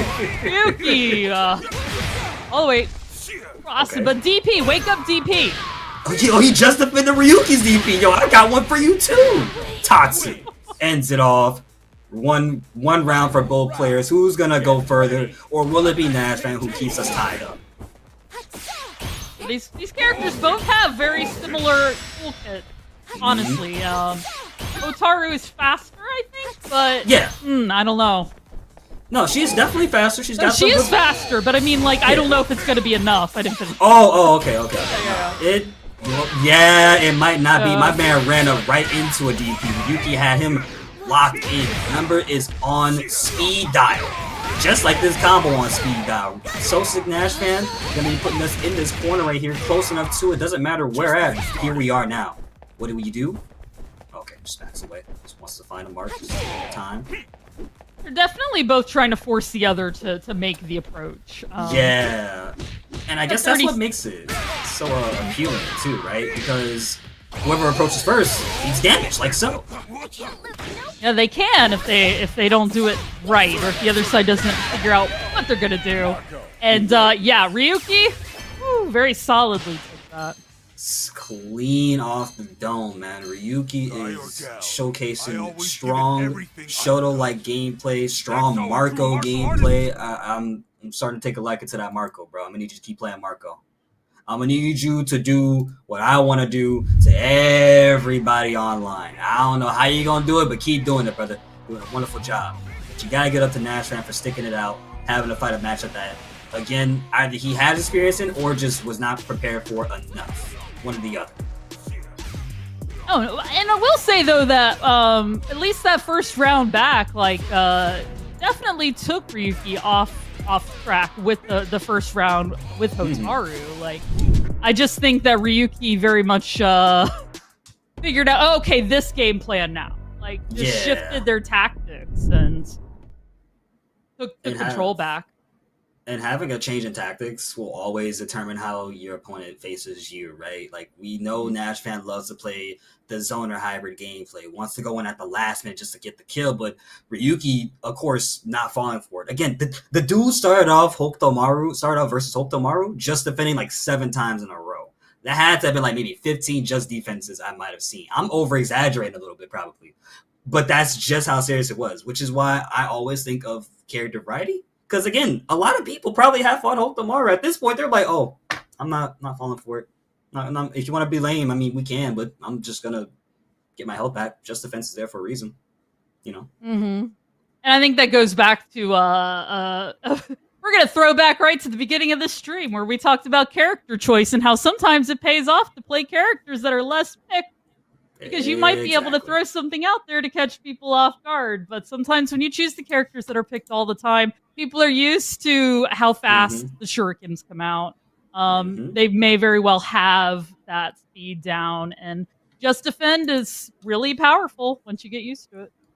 Very, very powerful. And it's something that doesn't, I'll say like this, most other fighting games, we have Just Defense and Guilty Gear Strive, right?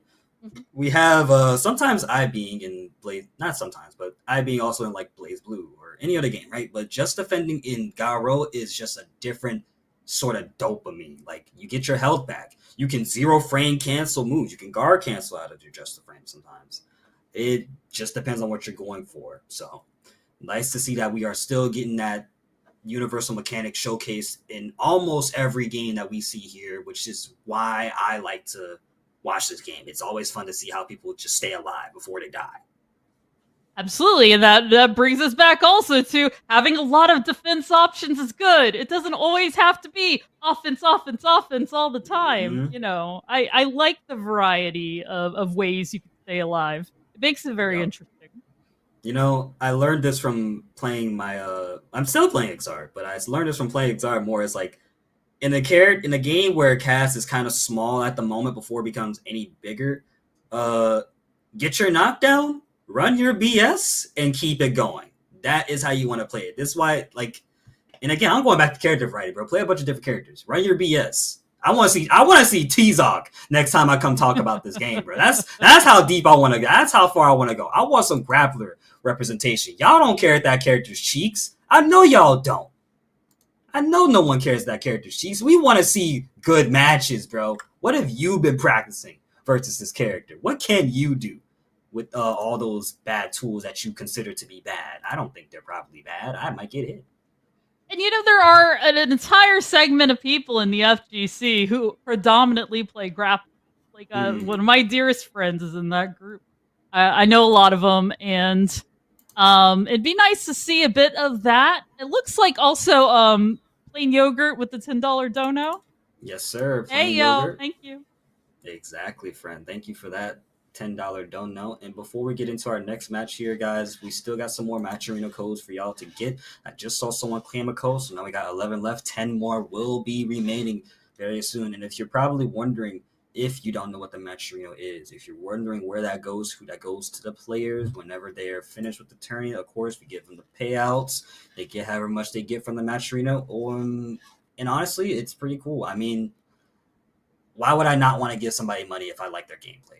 If it's that worth it, not even that worth it. If it's just cool like that, I'm gonna just give it to them. Yeah, it's hard to put it in words. It feels awkward to say, but I really do appreciate that being there.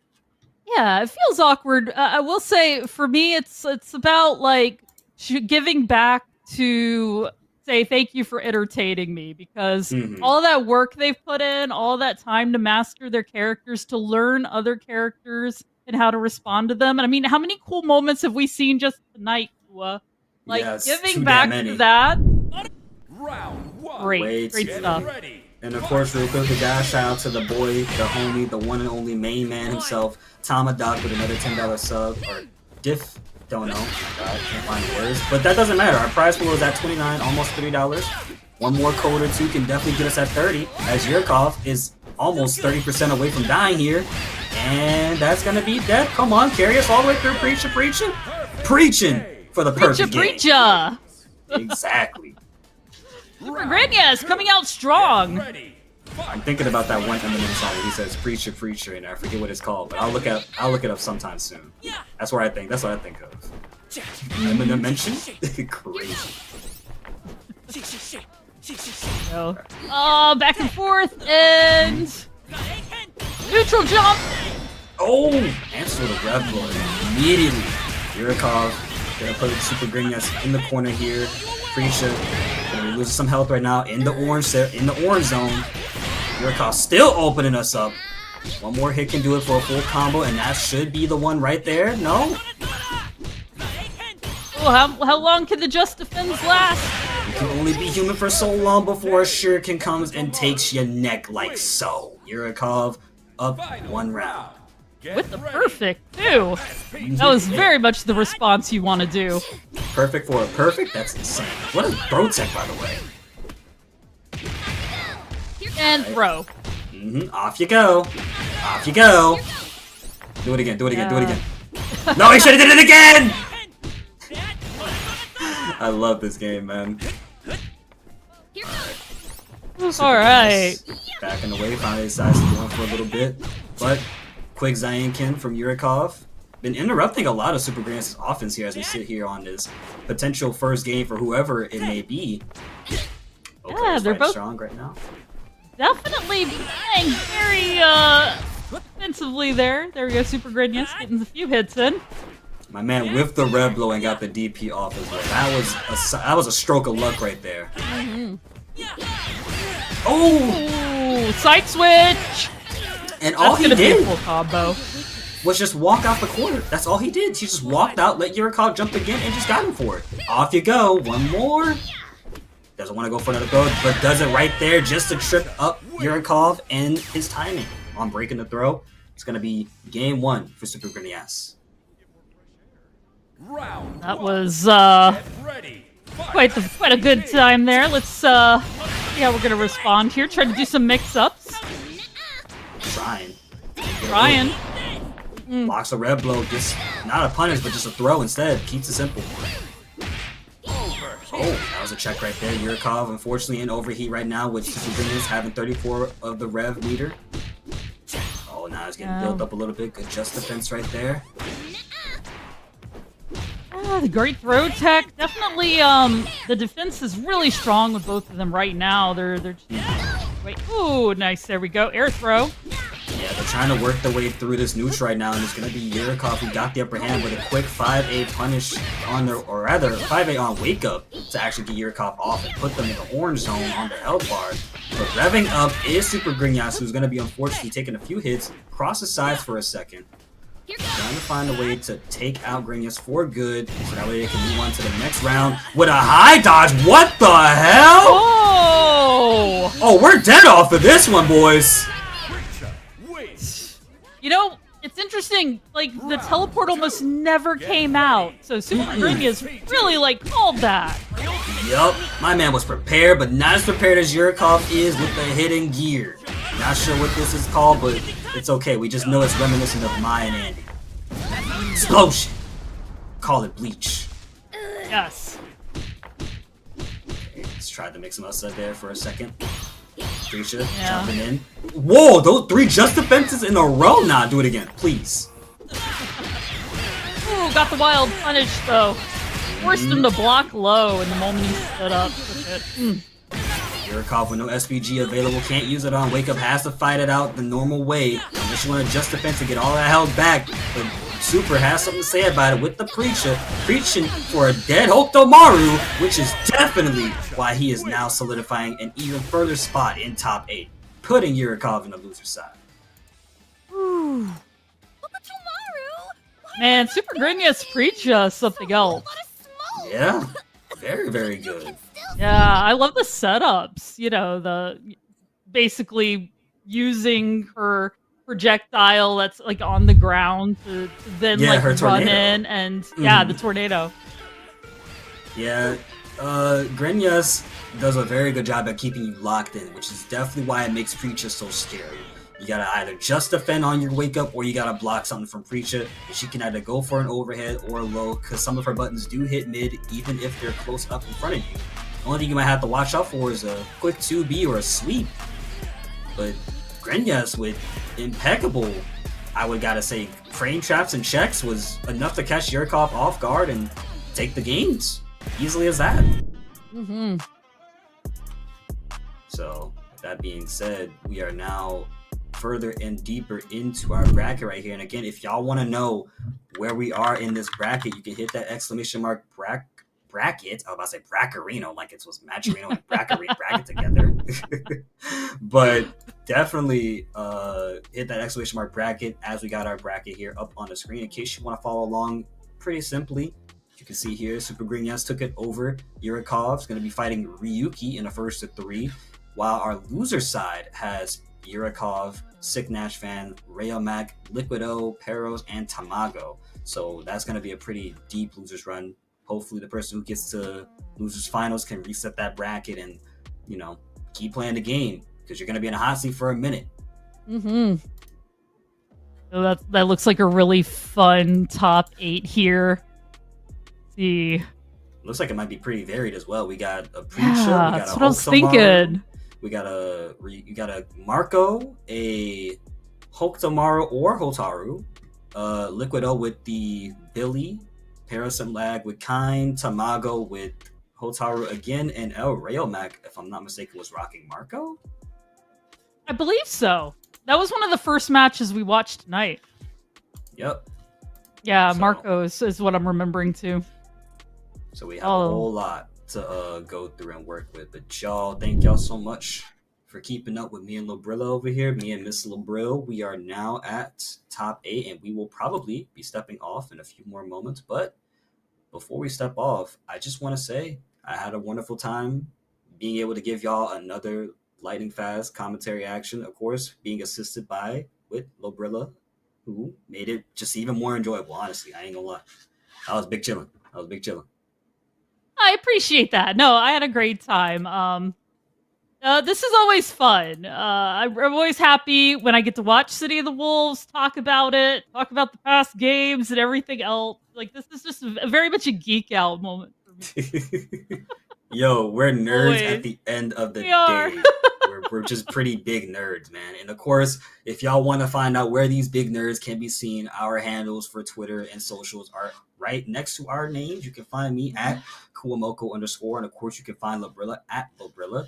And other than that, I don't think I have much to say other than thank y'all for giving us some time out of your day to come chill out with us and watch some City of the Wolves action on a, I don't know. How do you feel about Mondays, actually? How do you feel about Mondays? Let's go with that.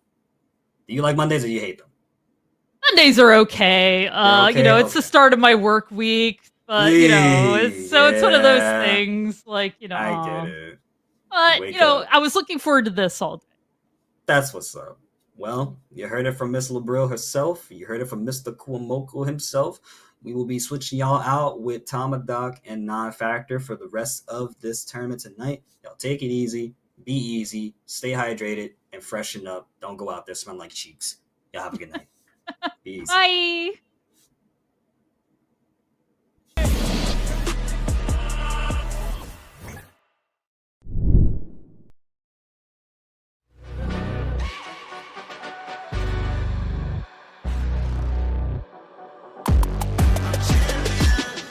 This ain't no regular thing. I came for the ring, you know what I mean.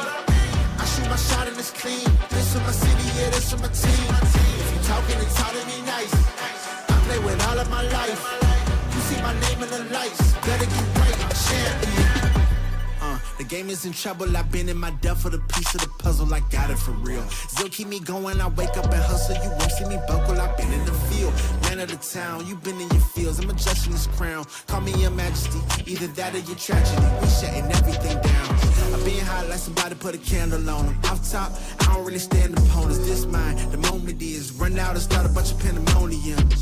More game, I got some. The skill is bar one. Y'all done. The game in the coffin. Referee screen recipes. So think twice if you next to me. It's West. This ain't no regular thing. I came for the ring. You know what I mean. I shoot my shot and it's clean. This for my city, yeah, this for my team. If you talking, it's all to me nice. I play with all of my life. You see my name in the lights. Better get right, I'm a champion. It's our repetition. I'm stacking these trophies. I'm good with addition. I spit like a pastor. I give you the vision. Up early morning, enough for the sleeping. My life is a dream, but you wishing you lived it. Haters get livid. My pocket's Pacific. That's deep if you get it. So Tempur-Pedic. I sleep on the critics. Don't feel like competing. I'm hearing these tickets. Whoa, let me switch the flow. A new bounce. Coming to the den with a lion. I'm gon' pounce. Know I've been a king for a while. Got a ring and a crown. That's the bling with the blow. What the team is about. Champions. You can tell by the ambience of this sound. Referee screen, rest in peace, and think twice if you never see me, just no doubt. This ain't no regular thing. I came for the ring, you know what I mean. If you talking, it's hard to me nice. I play with all of my life. You see my name in the lights. Better get right. This ain't no regular thing. I came for the ring, you know what I mean. I shoot my shot and it's clean. This for my city, yeah, this for my team. If you talking, it's hard to me nice. I play with all of my life. You see my name in the lights. Better get right, I'm a champion.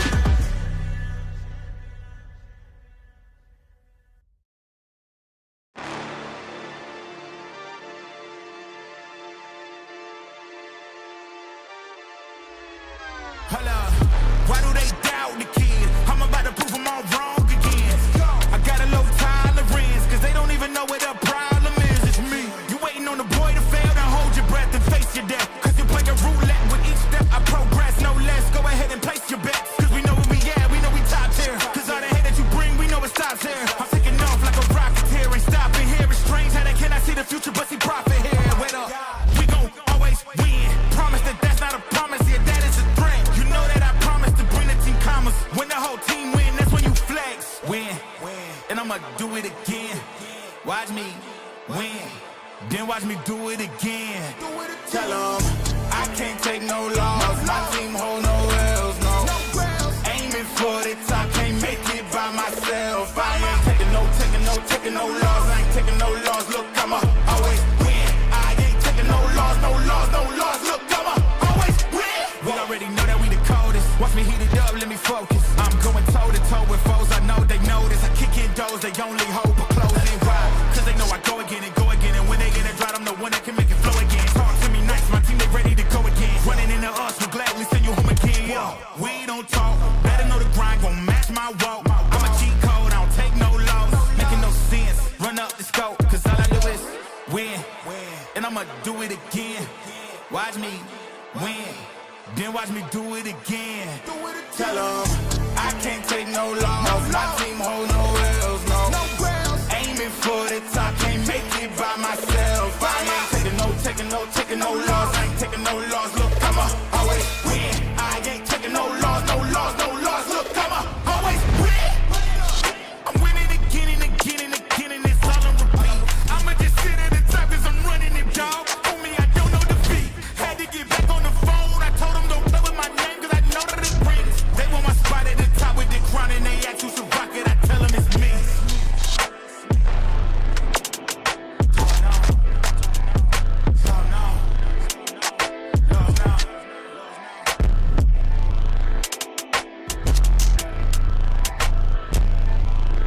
I'ma always win.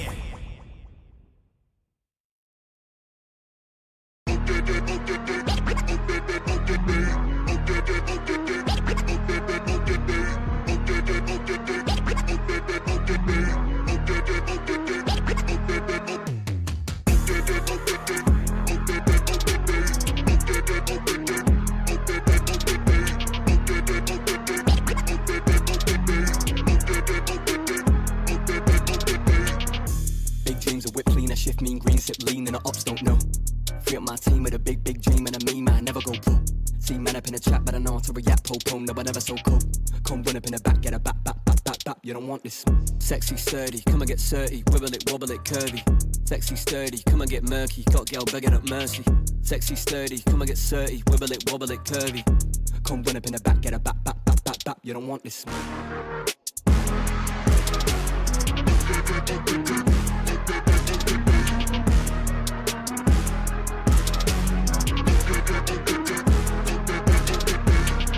Loving them dick and them juicy. Airless, Chris Ekabusi. Got 5 links like Tyrone. Now they all trying to recruit me. Pop sherry and cherries, I'm fruity. Got Sally and Debbie and doobies. On Monday it's Megan and movies. On Sunday it's Steph and them groupies. Too easy. I come and they leave me. I'm the boy that they see on the TV. If it's me on the cake, they would eat me. Now they want a slice for the appetite. Yeah, honeys, they be where the bees be. Don't give the ring to them Gollum guys. My precious, they wanna believe me.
Greetings, salutations, and good afternoon. Welcome back to Breakout Series. I believe we're on week number 8 for Fatal Fury, so we are chugging along here.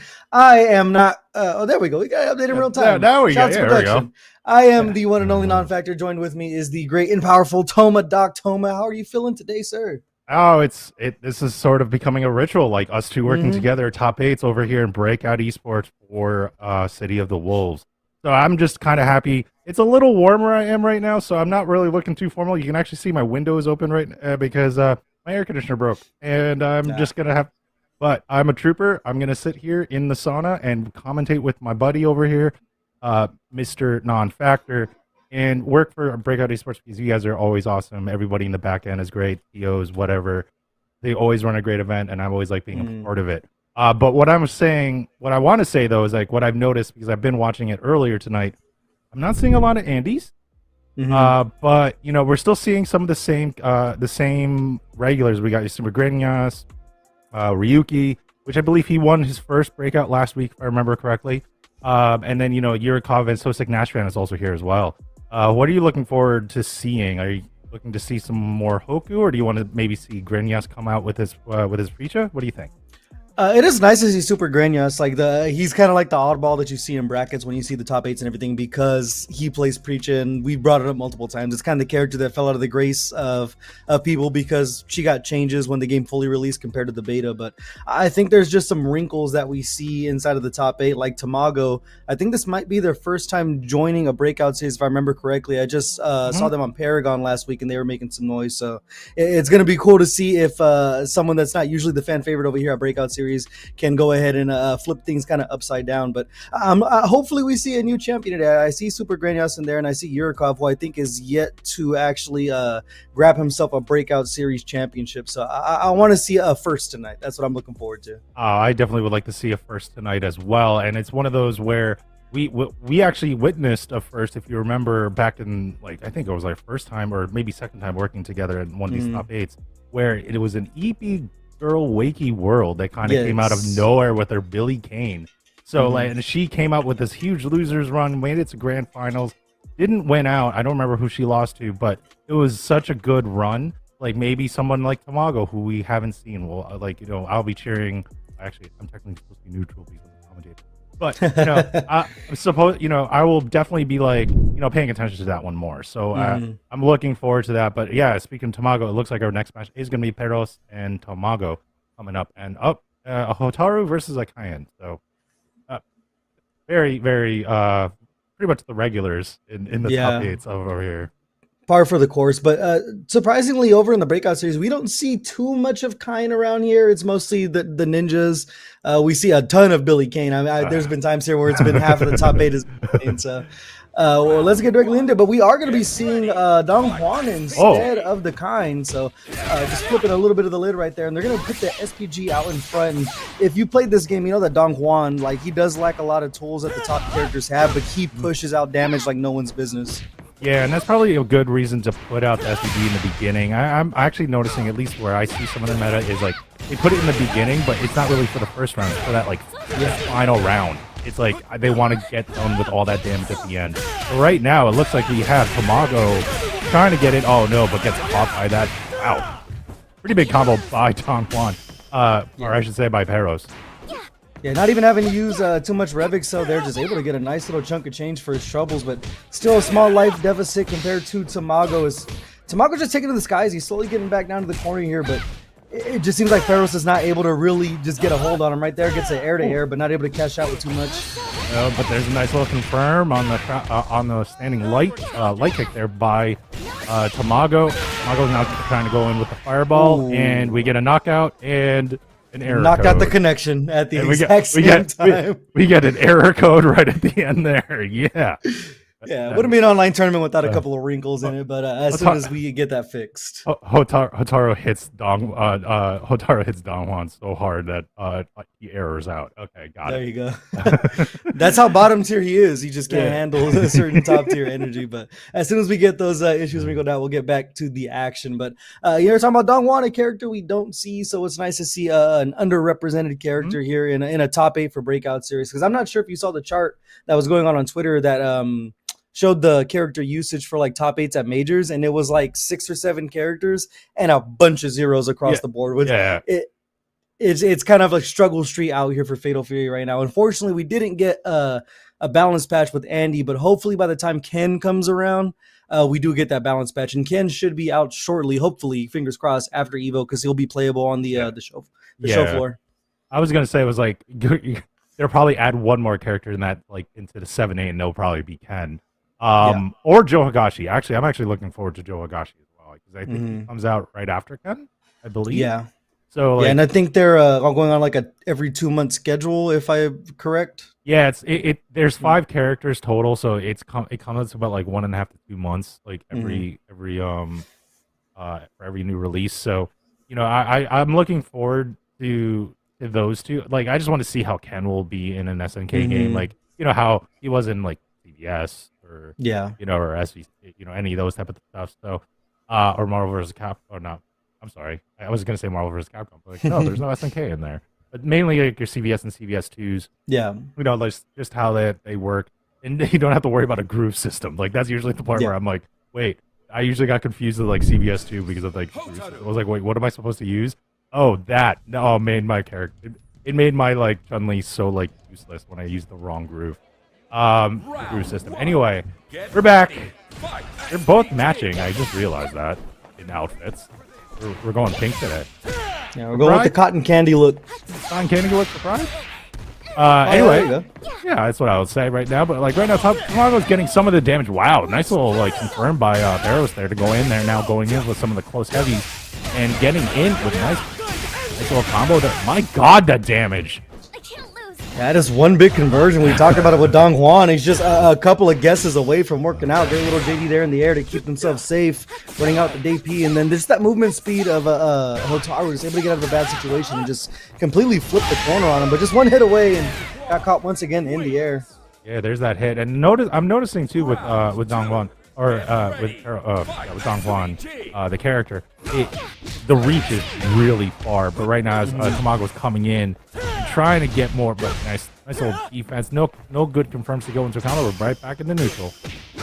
Yeah, there's certain things with Dongwon too that are also knowledge checks. When you see him go for that little 1-2 series and then go for the foot stop, you can actually grab him out of the middle of that. So there's certain things that I know that certain players aren't used to seeing, because we brought it up. Dongwon's not a character you see pretty much at all anymore. I mean, some people lab, but some people actually lab like in these tournaments too. Just because, there's a number of these online tournaments. Nice confirmed by Tamago there. I was gonna say it was just about hopped over that super, and now this is not looking good for Barrows there, and Tamago's able to close it out and tie it up in rounds. Yeah, that's one critical mistake right there, and that's just what we've seen from Hotaru consistently. Even being one of the ninja characters, they still do a lot of damage without even needing to spend super. Just their Rev Excel combos alone are the reason why they're S tier. Oh, definitely so. Now we're trying to see. Oh, there it is with the little fireball meta to run right after it. Nice little cross-ups, but like nice defense though. Even better defense by Tamago. Yeah, Tamago showing that veteran presence, just staying calm, but gets ran up on right there. I expect we see a nice little chunk of change, and it's time to guess. Going over the top is Fedos, but not finding anything off of it. But as I say, another catch right out of the air. They've been on point so far. Yeah, they've been on point with that. Oh, but tried to go an overhead, but here comes more of a bread and butter combo. We're going to go spend one level of super there for Tamago. Tamago's trying to tie it up in life while Paros is trying to get out with some rev guard. But nice little confirm. Oh, there's the full confirm. Oh, no full confirm. Oh, it seems like Fedos is just in the building of just keep on pressing, and it's working out for him. There was counter hits from Tamago, but just not able to react and get a confirm off of anything. So if it's not broke, don't fix it. Yeah, I know. I noticed that too. So I was just like, they were going back and forth there, and it was just, I thought Tamago actually was able to get a full confirm, but then it just gets interrupted. Just like, yeah, Paros just really getting all those buttons in, just kept pressing. I guess keep trying. It all goes wrong, just keep trying and try again. And right now, Paros is keeping trying. He's trying to cross up again on Tamago, trying to get some more of his combos in. Nice big confirm and another more damaging combo for Paros. Yeah, the whip punish with that far D has just been working out big time for Paros. It's such a good combo starter, and like you pointed out, the range on that thing is very, very far. Yeah, It is very far with that standing heavy kick. But, like, as we're going in, oh, there's another big bread and butter combo by Tamago. Gets some more damage. We're about a little bit. Tamago has a little bit of a life lead, and now trying to see. But there's the air to air, but nothing going on. It's just sort of like back and forth poking. Nice little long confirm by Peros, and just dead. Let's have some super. They are gonna cash out, and man.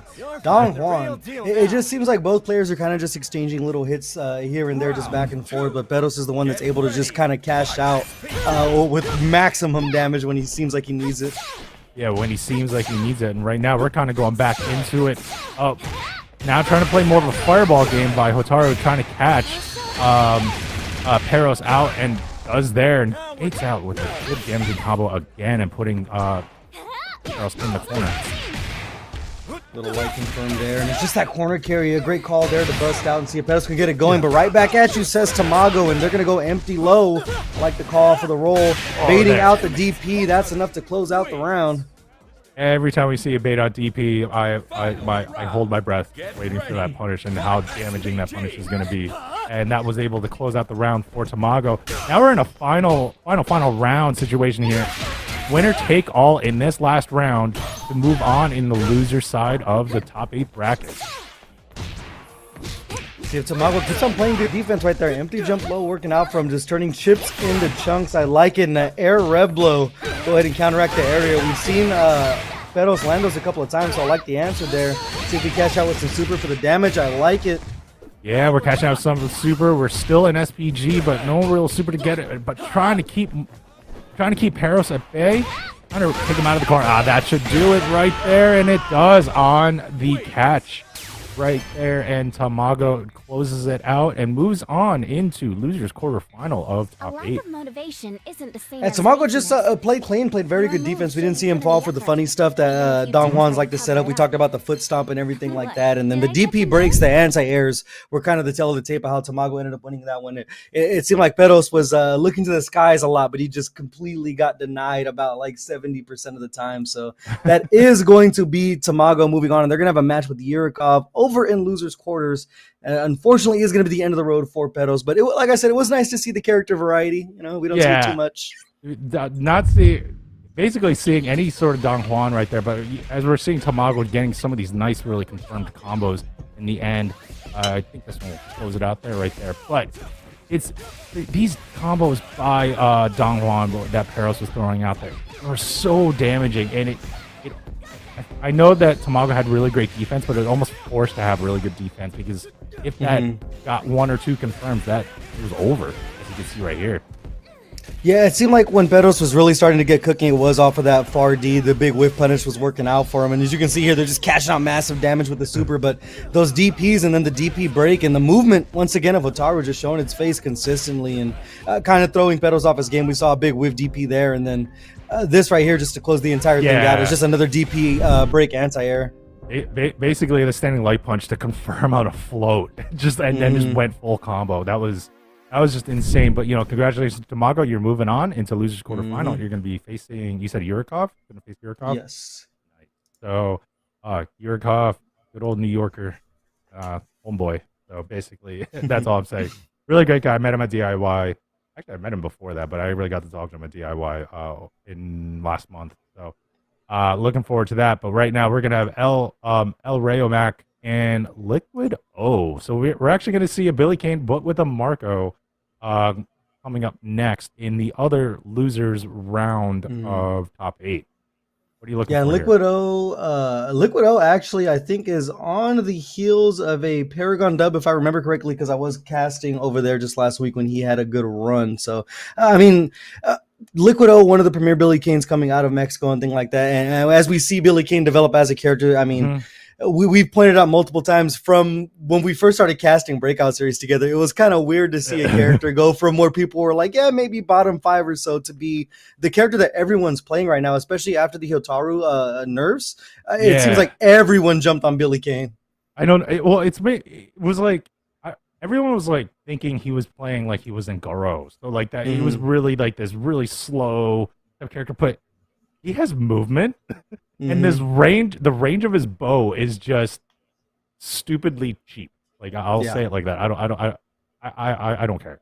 Like it's so far. Like it's one of those things. Like it's a zoner without a fireball, and that those to me are even scarier because with at least a fireball you can avoid it. It's usually slow for the most part. But no, Billy Kane's like, you know, just even his standing light punch. It's just like it goes like almost half screen. You're like, what is going on? And it's like, I think it's even like 5 frames too. So it's a really quick punch. Like when the standard jab's like a 4-framer. Yeah, and stop me if you heard this before, but what they get off of 2B, the low light is just so good. It's almost like a challenge at home. Take a sip every time non-factor says 2B, and you're probably going to end up in the hospital afterwards because when Billy Kane's go for those resets, they usually look low, and they actually do have really good combos, contrary to like the early belief. Shout out Cookie out there if you're watching. Someone who was saying they didn't have good combos at first, but they're able to convert in a lot of different situations. And I mean, probably the best level 1 super in the game when they actually get the little fire circle. I forget the actual name of it, but covers behind you, covers the air, covers in front of you. It's a great combo tool. So it's hard to find a weakness with Billy. No, I remember actually one of those interactions where I think it was like a Hokutomaru actually that tried to teleport behind when EP Girl tried to do that super and almost like got caught behind with this level 1 super. I was like, oh my god. Oh, and I was gonna say this just because I am actually more like closer to like Street Fighter and stuff as much as I love City of the Wolves and stuff. Like when you say 2B, that's almost like saying like you know, crouching medium kick. Like or and it's like every combo starter, but like Billy Kane, that is his key move to get in to start any of his big combos. So you see him crouching, please block low. Like watch ready your toes. for the blow. Watch your toes, or you're gonna get like 80 damage on you as you get thrown in the air and smack stick.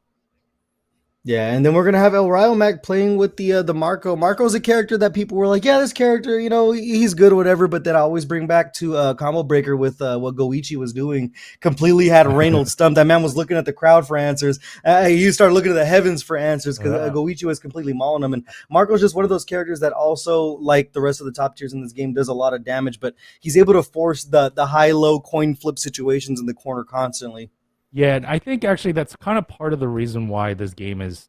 I personally feel that people aren't seeing the metas right now or anything like that because there's not that much legacy knowledge. Like this is legit a brand new game after 20 years. We're getting a new Fatal Fury. You can use some of your KOF stuff, but it's not the same at all. So as we're getting ready for this match, we're gonna get Liquid O with Billy Kane and El Rayo Mac, I think that's Rayo Mac, I believe. Yeah, El Rayo Mac as the Marco. So we'll see. Yep, El Rayo Mac. There we go. And he's going in. Well, there you go. Just going with a standing light into an overhead throw into a Rebel combo. Wow, that was already down to SPG. Is Liquid, who has SPG in the middle of his bar. Oh, baits out the DP though. Gonna get a nice little B&B there. Drops the combo. And they look for the reset. I like the check there with the light from Rayo Mac. But he puts himself in the corner. Gets caught with a massive Red Blow. Should be some big time damage for Liquid O. It looks like it's big damage right there. Going in more with the spinning bow. And there's the level 1 super that we were just talking about. And now El Rayo Mac is in a little bit of a pickle here. Gets a little wild punish on the low light. But man, we're just playing some neutral here. Wow, what a hitbox with that DP. Was able to connect with basically Liquid O's like hurt box on the stick. That's the one bad thing about having a long range poker. You're susceptible to that, but anyway, it doesn't matter. Liquid O is able to cut that out. Yeah, but we saw from El Rayo Mac, he does have his defensive options on point. We saw that guard cancel into the DP, so Liquid O just can't be out here pressing for free right there. El Rayo Mac goes in, empty low, cashing out with the super for the damage, trying to get Liquid O out of SPG here. Like the use of the feints to try to mix it up, but Liquid O's just going to go ahead and challenge him anyways. Yeah, Liquid O's just still challenging in there. Oh, and now is kind of getting him down a little bit more on life. We're not in SPG while Liquid O is still in SPG. Nope, now is out of SPG. Nope. We're going to spend a level 1 fireball on El Rayo Mac, and we're just going to try to keep him up here. And there's the low light confirm again we were talking about, but it wasn't enough as El Rayo Hotaru Mack is able to close it out and get that round and tie it up in this first game. Yeah, people starting to really get really on point with how they're punishing Billy off of those mix-ups when he goes up top. You have to dash under and you actually get a full punish counter off of it. So I like the movement there from Hotaru Mack, but currently finding themselves in the corner early, almost 50% down as Liquid O smells blood in the water. Oh, you're saying you're saying you smell blood in the water? Oh, my God, he is just trying to finish this game and with I think I saw 2 level 1s there in that one combo. And is able to close it out, gets his first game, and we'll see how Hotaru Mack will respond here. I'm actually kind of looking forward to it because he did kind of come up a little bit in that first game. Just came up short there, but now just goes in with an EX into a Rev Blow combo. Yeah, to start things off with the EX Tatsu, I like the call. It's kind of like something that Marco's known for, to just skip neutral like that. And it's the first time we're on the left side of the screen here, but Liquid O's going to go ahead and find himself a jump out. Hotaru Mack just keeps on ending in these tough spots, and this is kind of where Billy Kane wants you. They can play at such a peculiar range where they're almost preemptively ready to anti-air. Yeah, there's a level 1. Oh, level 1 super good, but try to get a confirm again by Hotaru Mack. Nice little float. No full confirm there, but a whiff EP, and now here comes Liquid O. Taking full advantage here. Just getting started. Yeah, to catch out the super just for the damage and try to get that overheat just a little bit lower, see if they can buy themselves some time. Still 32 seconds on the clock. Great tech. He's been on point with not falling for the mix-ups, and Hotaru Mack just not exactly ready the same way Liquid O is, and just like that, we're going to be on match point. Yeah, we're on match point now for Liquid O. We're going to see if Hotaru Mack is able to extend this a little bit here. I should say Liquid O is jumping in, gets a full confirm on that combo, gets a little interrupt on the crouching light by Hotaru Mack, but now we're kind of reset back to neutral as we're kind of doing a little bit of fireball action. Yeah, see if Hotaru Mack tries to turn to zoning to just try to keep himself from getting out of the corner, but we brought it up before that EX Tatsu just is a great neutral skip tool. Liquid O's able to put their paws on him, going to cash out for some damage, and we're going right back to the corner, Toma. Oh man, we're going right back to the corner. This is not going to look good right now. Oh, a little blocked. Just defend on the DP there, but there was no full punish. But what a conversion by Hotaru Mack, going in with the Tatsu. Now we're basically tied up in life a little bit here, but nice jump in by Liquid O. Oh, but a big whiff DP. This should close it out for Hotaru Mack. I should say for Liquid O, and it does, and Liquid O will take the game and set. Yeah, just Liquid O, complete control of neutral that entire time. Once we get over to the replays, I mean, we're going to notice that most of the time the match was in the corner because Liquid O was just able to not really give Hotaru Mack any breathing room. The only round I think I saw Hotaru Mack like really take control is when he decided to just not even think about playing neutral and immediately go and went the EX Tatsu. The EX Tatsu round start game too. Like he just went in just like, you know what, and that looked like that was the meta, though. I was about to point that out to you, too. It was just like the only time that he was doing is when he was in neutral and was able to had meter and is able to use that EX Tatsu. Because that's usually where it really kind of worked. Like, yeah, he was able to convert combos, as you saw there. But, like, the spacing and just the zoning out by Liquid O was able to just sort of really maximize the damage and just put Hotaru Mack in the really bad spots. Yeah, it doesn't seem like the best matchup in the world for Marco, especially with the range of the jumping buttons for Billy Kane. I mean, just completely soaring over those fireballs on reaction. So it is going to be Liquid O moving on over in the loser side of the bracket. They are going to be facing So Sick Nash Fan. So, I mean, absolute barn burners on the loser side of this. And it is going to be the end of the road of Hotaru Mack, but that is a top 8 finish over in the Breakout series. So, I mean, that's a nice little showing right there, especially I believe that might be their first time coming out here. Yeah, no, that was I believe it was their first time, or at least in top 8. I don't believe I saw them in top 8, or at least in any of the top 8. But regardless, anytime when you make it to a top 8 in Breakout, like congrats to you. That is no small feat. There are always killers in these brackets, but when you make it up here, you know, that's always great. But right now we're gonna go into the winners final. So this is gonna be our first the 3 set Uricov versus Tamago. So we're gonna see. Basically, the two characters, the two ninjas that we're just like, we're not sure. Like, they're high tier characters for a reason. Your Hotaru's, Urikov's Hokudomaru versus Tamago's Hotaru. I mean, we've seen this meta before. It really comes down to the pilots, but I would say for me, Uricov would probably have a little bit more of an advantage because I've seen how he uses his teleport and jumping trajectories to a T. But what do you think Tamago should be thinking about to sort of counter that. I mean, it's just got all about like trying to get Hokutomaru to sit still, especially Uricov, you pointed out, is so good with his teleports and the way he mixes up the hang time in the air to really throw his opponent's defense off. But we saw from Tamago multiple times in different tournaments that his DPs are on point. He's very good with his anti-airs, but it's just so hard when that little ninja boy is just constantly changing his trajectory. So, and Uricov himself is just Mr. Consistent. I don't think I've seen him in a Fatal Fury tournament so far where he's not making top 8. So the veteran presence definitely comes into play, especially when it comes to these online brackets. You got to stay calm, cool, and collected because things can change at any moment. Things become a little more volatile when the internet's involved. You know what I'm saying? Yeah, definitely. I mean, he's a Guilty Gear player, I think, from the Exerd days, and he's also a KOF player too. So like he has he has all the like the 2D metas like down, especially anything that's like not Capcom based. So and just his knowledge of SNK in general with King of Fighters is always such great knowledge. Like he has the legacy knowledge, but he's able to apply all the new mechanics now with especially with the revs, with the rev blows, the rev cancels, and the rev guards, and the SPG system. Like he's using those now in this game.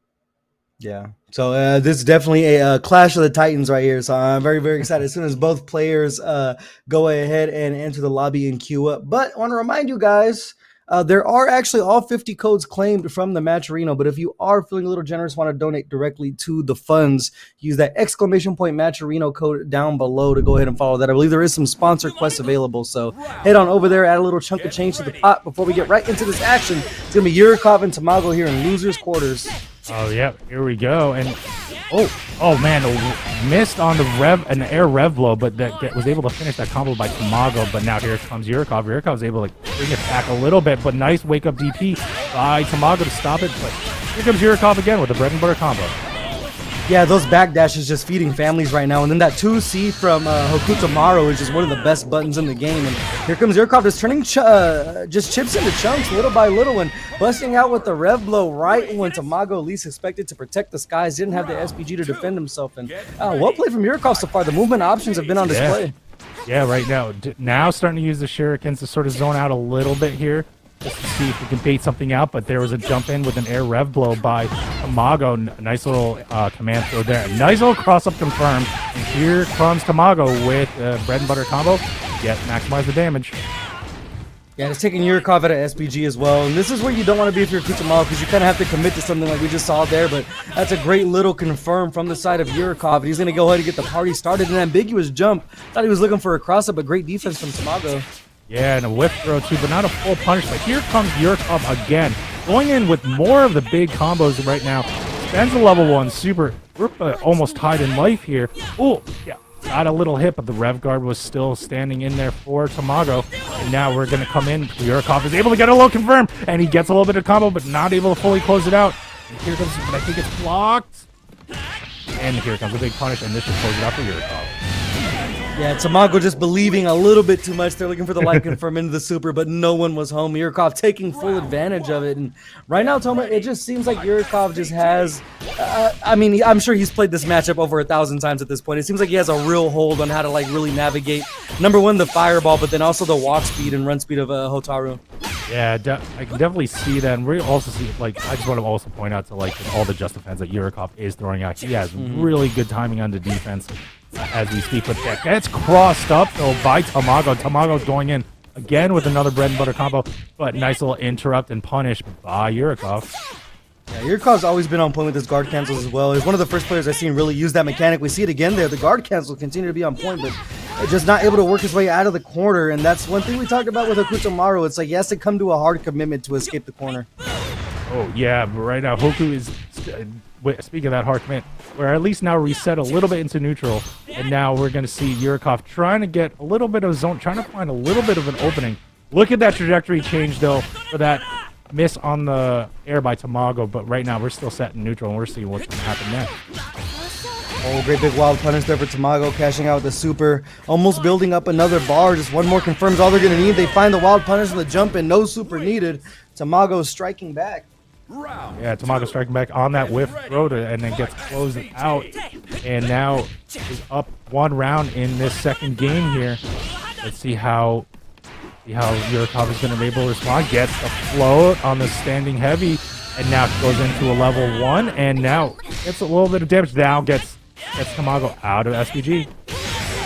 Double jump so hard to deal with. Tamago just taking a big risk on that DP there. Uricov could have cashed out massively, but it works out and just jailed in the corner. Now little light confirmed for Uricov, but it's going to be one more guess for Tamago. Oh my god, that double jump and trajectory, that has to be kind of, I would be frustrating me if I'm out there. When you're doing a regular hop and all of a sudden you're both in the air, you're thinking you're going to get that air-to-air blow, and next thing you know, like, Hotaru just changes trajectory on you and you whiff. Yeah, especially with the distance of that 2C to be able to whiff punish, just completely playing right outside of the very tip of the range too. And that comes down to the skill of Uricov and the experience. And one thing you see is sometimes he'll get this lead, he'll turn to the shuriken to just try to bait something out.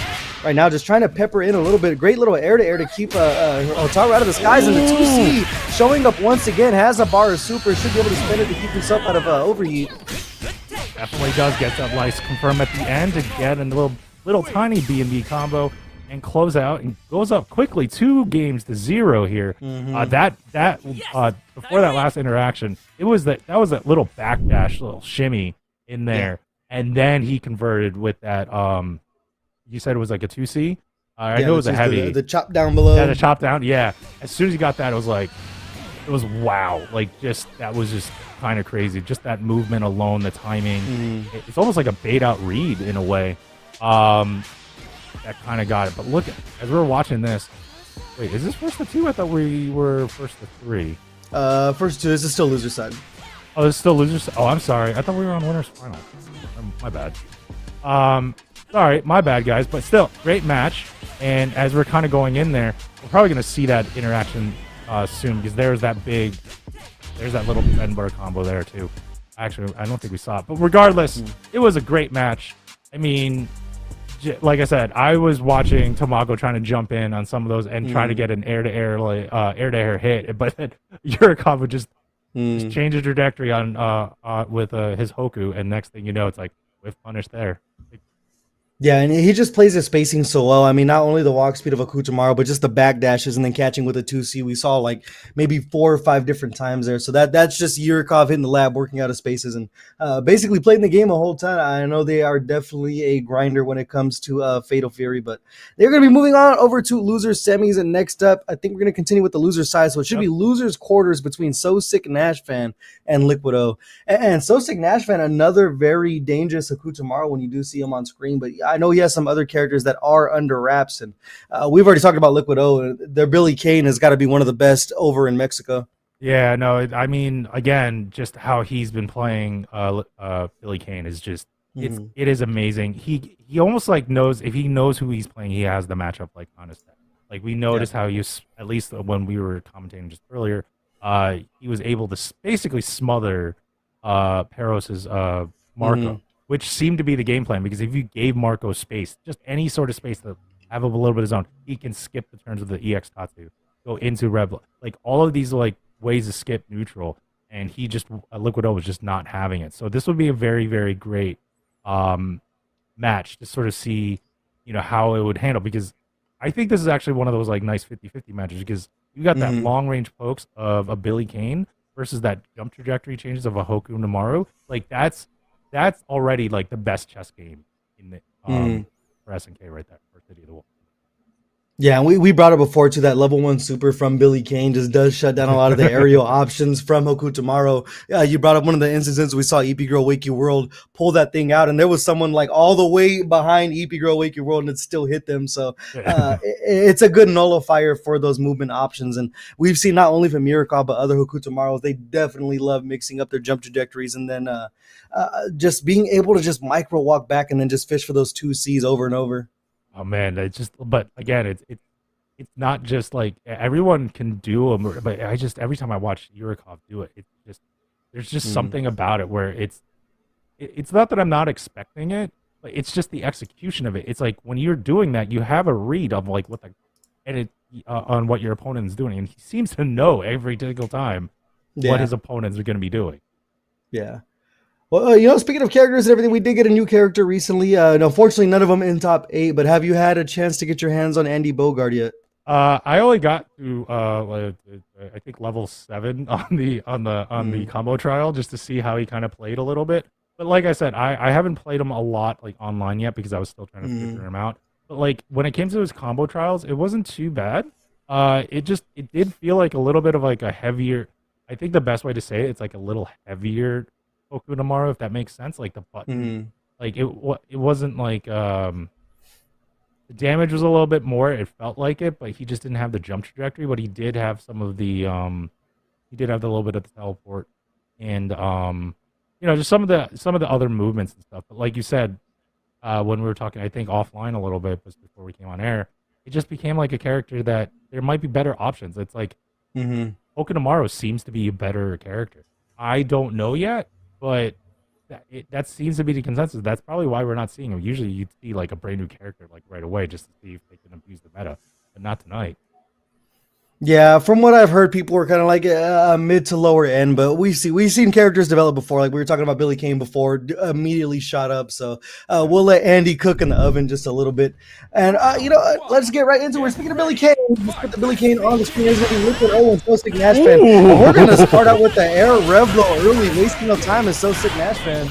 Oh my god, the air Revlo right on, like it was gonna be, looked like it was gonna be a trade, but it hit a hurt box on Liquid O, and now So Sick Nash Fan is able to take full advantage there.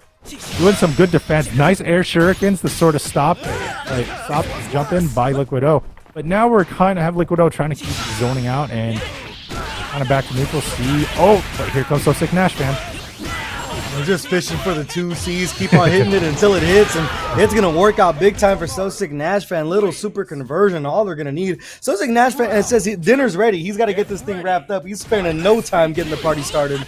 Oh, big whip there on a little like flip kick there, and now like Nash Fan got punished really bad by Liquid O. Liquid O should be able to take full advantage here, but we're playing the patient game right now. Kind of shimmying back and forth, trying to play some, my god, footsies in a modern fighting game? Really? I think So Sick Nash Fan realized that round start EX cooldown wasn't the answer. Just going back to the shuriken, but there's the change on the jump trajectory again, but Liquid O was ready with the jump back. Oh, hard cancel by So Sick Nash Fan to get the command throw in. Trying to get more. Oh, nice confirm on the jump. Nice little bait on the whiff throw again, and this is not looking good for Liquid Zero. Is this going to spend the level 1 super? Let's go. Yes, it will. And So Sick Nash Fan actually gets that round and game and goes up 1-0 in this first set. It might have been 30 seconds of gameplay between both rounds right there. Just So Sick Nash Fan immediately just playing like a bat out of hell. And that 2C, we bring it up over and over with Okunomaru. He's almost like throwing it out like a wish punish instead of a whiff punish. And eventually it's going to catch something. But if it's not broke, don't fix it. So Sick Nash Fan is able to stagger their offense in such a way that's kind of throwing off Liquid O. Oh my god, yeah, it is. And the third throw in a row right there. But now there's a counters back with another throw of his own by Liquid O, but now he's in SPG. Oh, another baited throw, but no full punishment, and then Liquid O was able to take advantage there. But he all it again, another 2C, another crouching heavy punch to kind of get it there. And let's see how So Sick Nash is able to convert. Gets the wake up TP. One little jab to take it. 4 pixels there for Liquid O, but oh my god, here comes Liquid O. Yeah, big time counter hit to try to get something going here, but you got to get ready to. Oh, I was about to say you got to get ready to JD those shurikens. And So Sick Nash Fan, I mean, besides that 1 sequence we saw there, Liquid O hasn't even really got a chance to play the game. Yeah, I know, but right now it's like it's not really. It's not So Sick Nash Fan. It's just trying to come in, but it's not stopping Liquid O to use those pokes to his advantage. It was a close round, so we're gonna see if he's gonna continue taking advantage. Oh, blocked on the super, so there should be a big punish for Liquid O.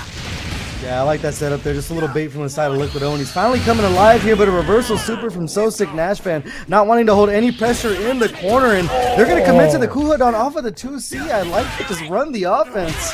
Oh, and another baited throw by So Sick Nash Fan. So Sick Nash Fan is going in there. We have 1 bar meter. Oh, no, we did not. I was looking at the wrong meter. But keep going there.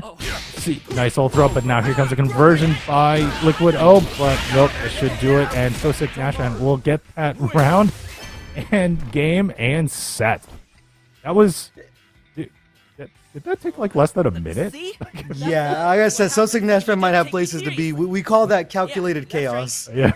calculated chaos. He needs to eat dinner. He probably has a hot date later. He probably wants to take care of that on a Monday night. No, but yeah, Liquid O. He is a very good, not a very good, a very high level Billy Kane. But Sosik Nashman was just getting every conversion down, setting up Liquid O in these awkward situations with these baits and whiffs. And like you said, it's a wish punish, not a whiff punish for that crouching heavy punch to sort of start the combos.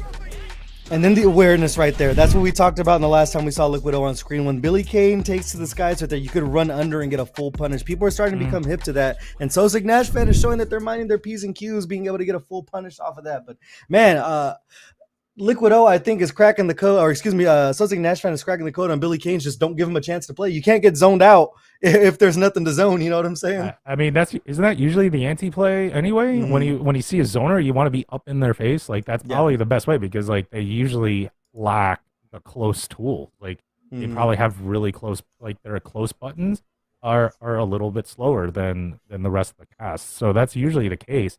And yeah, Sosik Nash Fan was able to get in really quickly there. I mean, he was like, we started literally with like round start rev blow, like air rev blow. So it was just like Sosik Nash was like, yeah, screw this. I am just going to go in and just play modern. I'm not playing 20 years worth of like legacy knowledge of Garo or SNK and play neutral and footsies. No, I'm just going to go skip neutral, use that tool. Yeah, that was looking like my rank matches right there, but it is going to be Sosik Nash Fan. Moving on to loser semi to have a match with Uricov, and that is a Hokutomaru mirror match that is probably will be as advertised as an absolute barn burner. Unfortunately, it is a first of two, but I would love to see those players play a long set against each other. But, I would love that too, actually, to see them play a long set. I'm going to check some history there if they actually played each other, because I feel like they did in a Hoku mirror too. Don't know what's the best way to look for it in Star TG, but you know what? Never mind. It's not a big deal. Yeah. But at some point they probably have, with the amount of online brackets these guys play in, and I'm sure they run into each other on rank because they are so high leveled. But that one should be a barn burner. Not sure if we're gonna go ahead. Let me check the bottom. Oh, we're gonna head over to winners finals for Super Greñas and Ryuki. So it is gonna be a first of three finally. So now players are gonna have a little bit of time to dig in and really figure out a game plan long term. Well, we're down to basically the last three characters that we're gonna get. Is like we got the Hoku mirror down in loser semifinal. Yeah, that's right. But now we got a Preacha and a Kaien. So this is gonna be. I'm always loving seeing different characters. This is always one of those my favorite sort of matchups. It's this, we were just talking about it. It's the zoner versus the rushdown. Who's gonna employ their game plan first and execute it? Who's gonna execute, because those two archetypes are just. Not the okay. I guess we're going to Ryuki. Or we're going to Marco. I think Ryuki just switched over to Marco, because if I remember correctly, they were a Terry player for a while, right? Or was it Rock? One or the other? It was one of those two. I remember. I think it was a Rock. There you go. Actually. Thank you, Ryuki. It was Rock. Thank you. Yeah. Thank you. But we're gonna see how that kind of goes though. But now I'm actually even gonna be more amazed, because now that what this tells me. I think this is just going to be a button pressing, like it's just going to be chaos on both sides, because we know how Super Greñas is with his Preacha, and it's just crazy damage. And Marco is Marco. Like I said, we'll talk about Goichi at Combo Breaker, witnessing that for the first time, just getting people like Reynold like no idea what to do. Shout out to SoCal though for Long Beach. I think he. Over, because he's from Long Beach, and shout out to there. But sorry, man, you went all the way to Chicago to go to top 8, and you made EWC, buddy. But you had no idea how to get how to get out of Goichi's wrath. Yeah. Speaking of EWC, we are how many days away? I think it's on July 10th. So, we were about 10 days away for EWC for Fatal Fury. So, that massive amount of money will be given away very, very soon. And as much as I want to cheer for Reynold, it's hard to cheer against Xiaohai, Xiaohai is always going to be, he's always going to be my like goat when it comes to anything SNK, when he was playing King of Fighters and everything like that. So I'll always root for Xiaohai, just also because of the fact that he plays 2 games. He plays 2 games really well, Street Fighter 6 and that. I would like to see. I don't know if he actually qualified, but you know who's actually another one that plays at least King of Fighters really well, and he did play at Combo Breaker.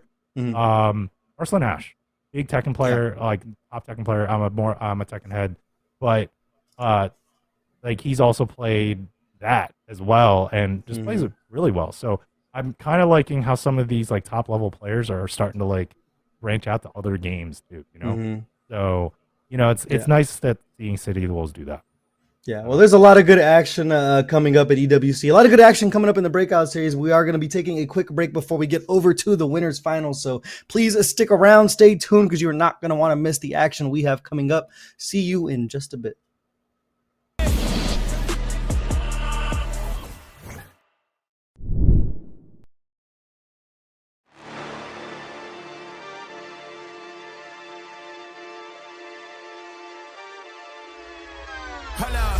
Why do they doubt the kid? I'm about to prove them all wrong again.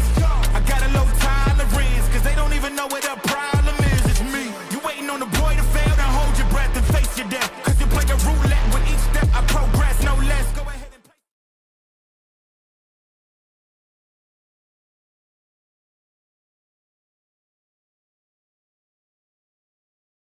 It's gone to somewhere. Nice. Okay, nice counter hit combo.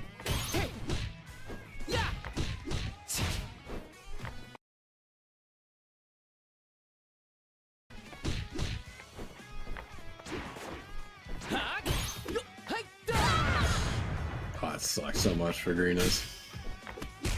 Yeah. And now you're using SVG. Red blue on deck. Doesn't go for it there. He's putting himself back in the corner. Being so slow. Damn. Nice anti. You don't level 3 here, right? Oh, drops it actually. How did he drop like that? Yeah, that doesn't combo. Oh, that's that. That kills. That's it. Oh, that's that. Damage. It kills. It definitely kills. Yep. Yeah, I killed. Okay. Already with the first game of the reset.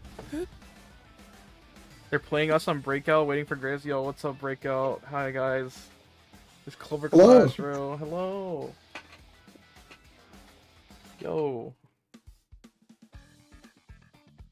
Fellow Monday bracket. How do you do? Sorry, we are wait for Grace. Look, all I'm saying, Uricov was on loser's side, man. Don't blame Uricov. Blame Grainus, bro. He was the winner. He could have closed that shit out real fast. Could have made it a 10-minute set. Not even 10 minutes, like a 5-minute set of Greenus 3-0. Bro, minute per game, bro. Could have locked in. But now Yuri in the reset up 1-0. What can you do? Locked in.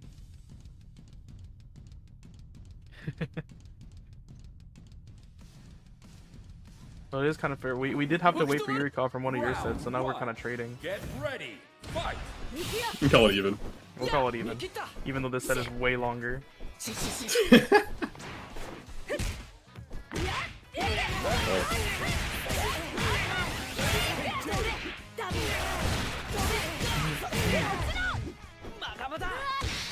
Oh, what a back. Oh, Yuri, oh my. Oh, he got jabbed on. I mean, why not mash? Like, that's your reward for mashing.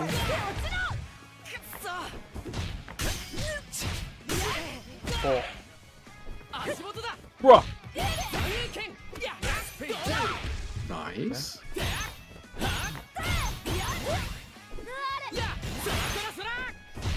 Oh. Oh, nice jump. Super, yep. Get him out of row blow. I'd be so Any hit crazy. now. Yo, There's a catch. punish. No. Okay. That's so Yo. scary. I thought your was gonna mess up the punish. Well, you could have killed the kill? If you did a better route and kill. Oh. Oh my god. Oh my god. This is anyone's game right here. You don't have any EXs. You could see a level 1 here. Honestly, I slide here. Slide kills. Hit with the ground slide. Oh, there, doesn't kill. The cross. Oh, run under. You had no rep guard to block cross up. That was so messed up. You're gonna get chipped out. Two. Get ready. Fight. Oh. Then the lariat.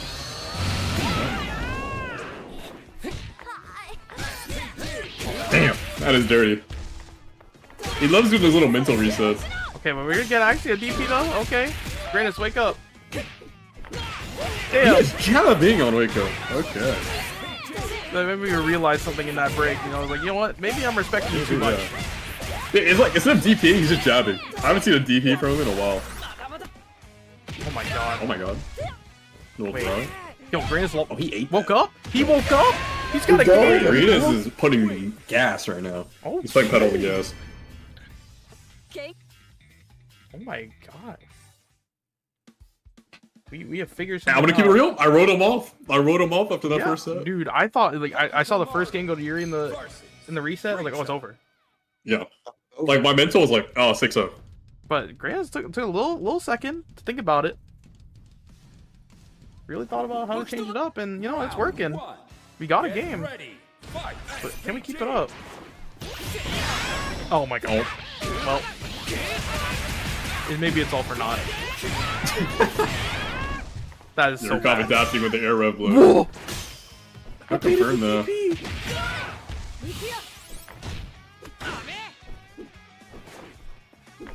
One in the corner. Very good situation actually. Uricov very revved up right now. Oh wait, that is. He's gonna be guest for game after this if he's been level 1, I think. Even without level 1, you're guest for game. Oh yeah, Yeah, now you're officially done. And the save jump. Dude, not DP and safe jumps, bro. Come on. Round 2. Get ready. Fight. SPG. That's the preacher. This is like it's so good for Greenos right now. Yeah. Actually waking up. Oh my god. I'm like so scared every time he throws, because Uricov's been backdashing on Wake Up. There we go. There's the DP.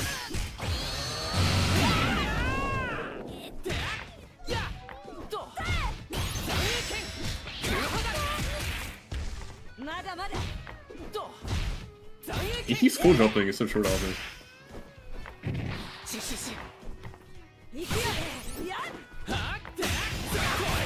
Oh, he's dead. Even need level 1? You have to spin. You guys like something. Yeah, you can't kill out spinning there. I think the scaling is just because you did one hit into EX. Get ready. Because he's starting with EX Shuriken, so the combo gets weird. Like, you know, Hakumaru's ultimate combo requires the EX Shuriken later in it, not the start.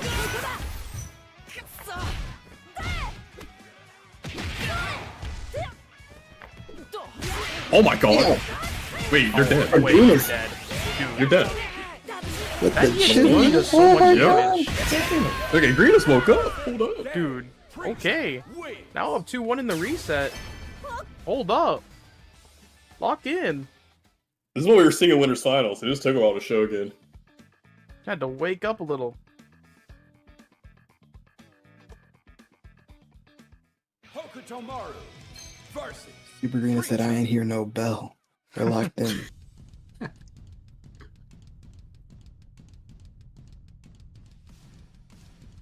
Hold up. We had the reset for a reason. We have all that to work with. Now we've woken up.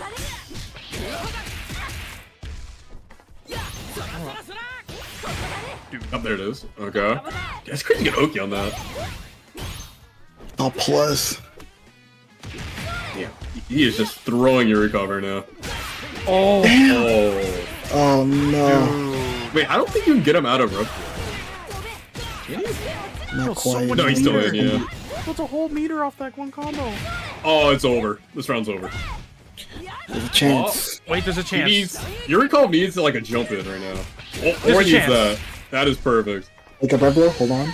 Oh Super. my No, that's really good. God. Perfect. No, that's perfect. Yeah, you get rev meter back and it kills. Honestly, that's not that bad for Uricov. He was probably gonna lose that anyway. Yeah, but now So he like takes the bar. Any small mistake. Get him out of it, yeah. Oh Urikov's just scared. He's scared of running plus breaks. He's just trying to kill. This is horrible. Look in the corner, another hard This is really bad for Uricov. He has Rev Blow, so he has that for the mental stack, but... Just a Tekken throw, you're insane. Oh my god. Cross up. Oh, the combo drop. He needed that. He needed that. This is one touch. He has a chance here. Do you get it? No, he's not. Tag, good back dash, good match. Oh, he dropped it. He's perfect. You have to super right here. You have to super here, yeah. No! You're not. What are You're gonna go Take the hard knockdown, take another hard knockdown. You mad? What? Bro, you're so loud, man. Dude. There we go. Doesn't kill. Oh my god. Oh my god. Idiot. Where's his super? The back What a They match. just mad. I think he's trying to go for a throw. He's trying to go for an empty lane throw. Damn. Oh my god, Super Green is waking up, bringing it back 3 games, 3 to...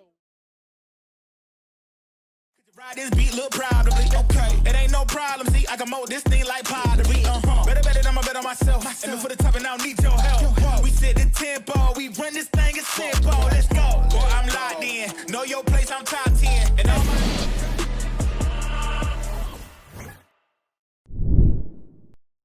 Welcome back, folks. I'm Tomadoc, and this is my friend Non-Factor, and hope you enjoyed the little double bracketing action right there from our friends over in Clover. So we got to see what was kind of going on, because the reason why we were watching that match is that we see Super Granius was over there. We were waiting for him, and now he's going to come over on our side for our winners final. Super Granius versus Ryuki. What are you looking for, Non-Factor?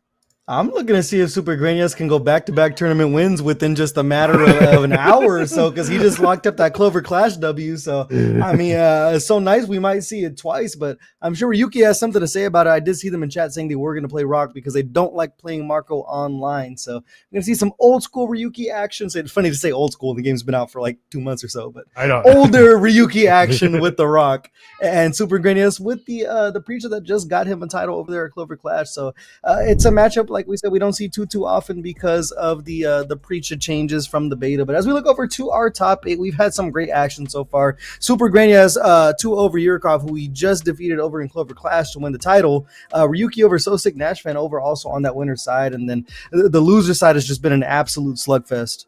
Yeah, and thank you for the raid over there from Hubert TV for that. Thank you for coming in, and just hope you enjoy the Breakout series over here. We're in the middle of City of the Wolves top 8 for Breakout series.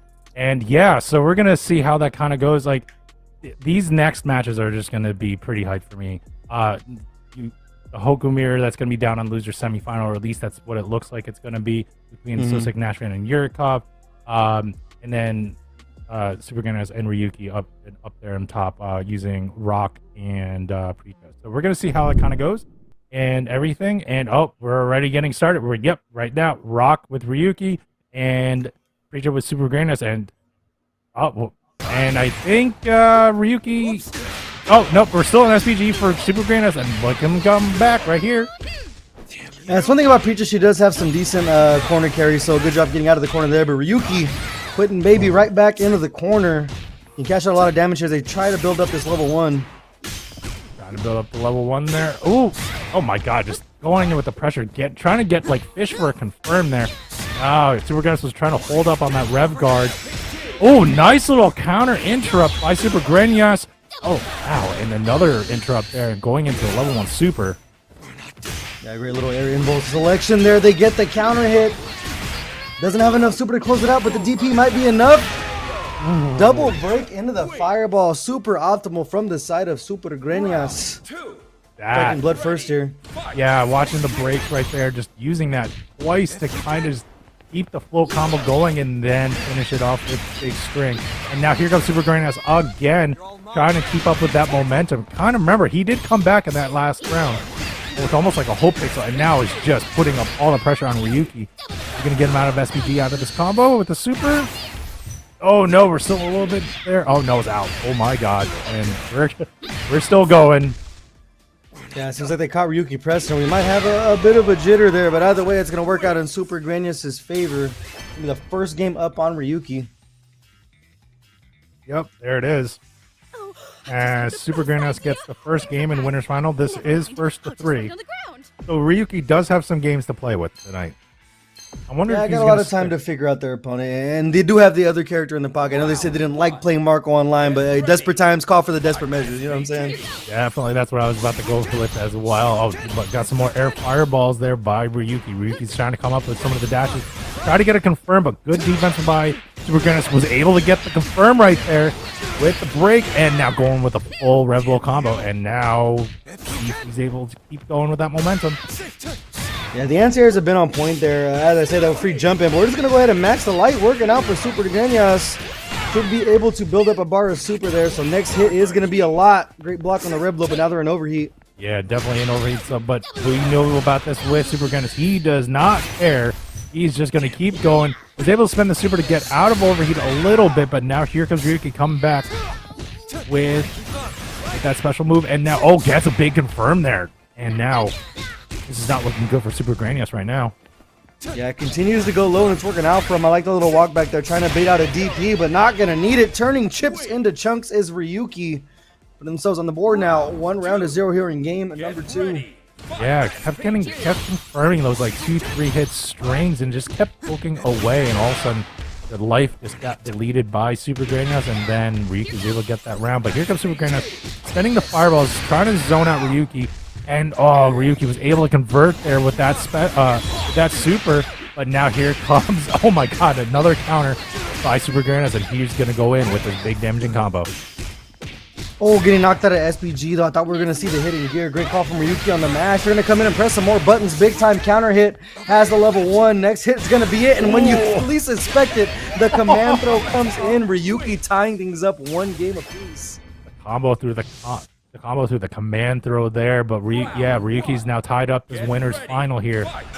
See if he's going to keep up this momentum. Playing the patient game right now a little bit. Oh, screw patience. Ryuki's just going in with the throw. A nice baited throw by Ryuki to get the combo on Super Granius.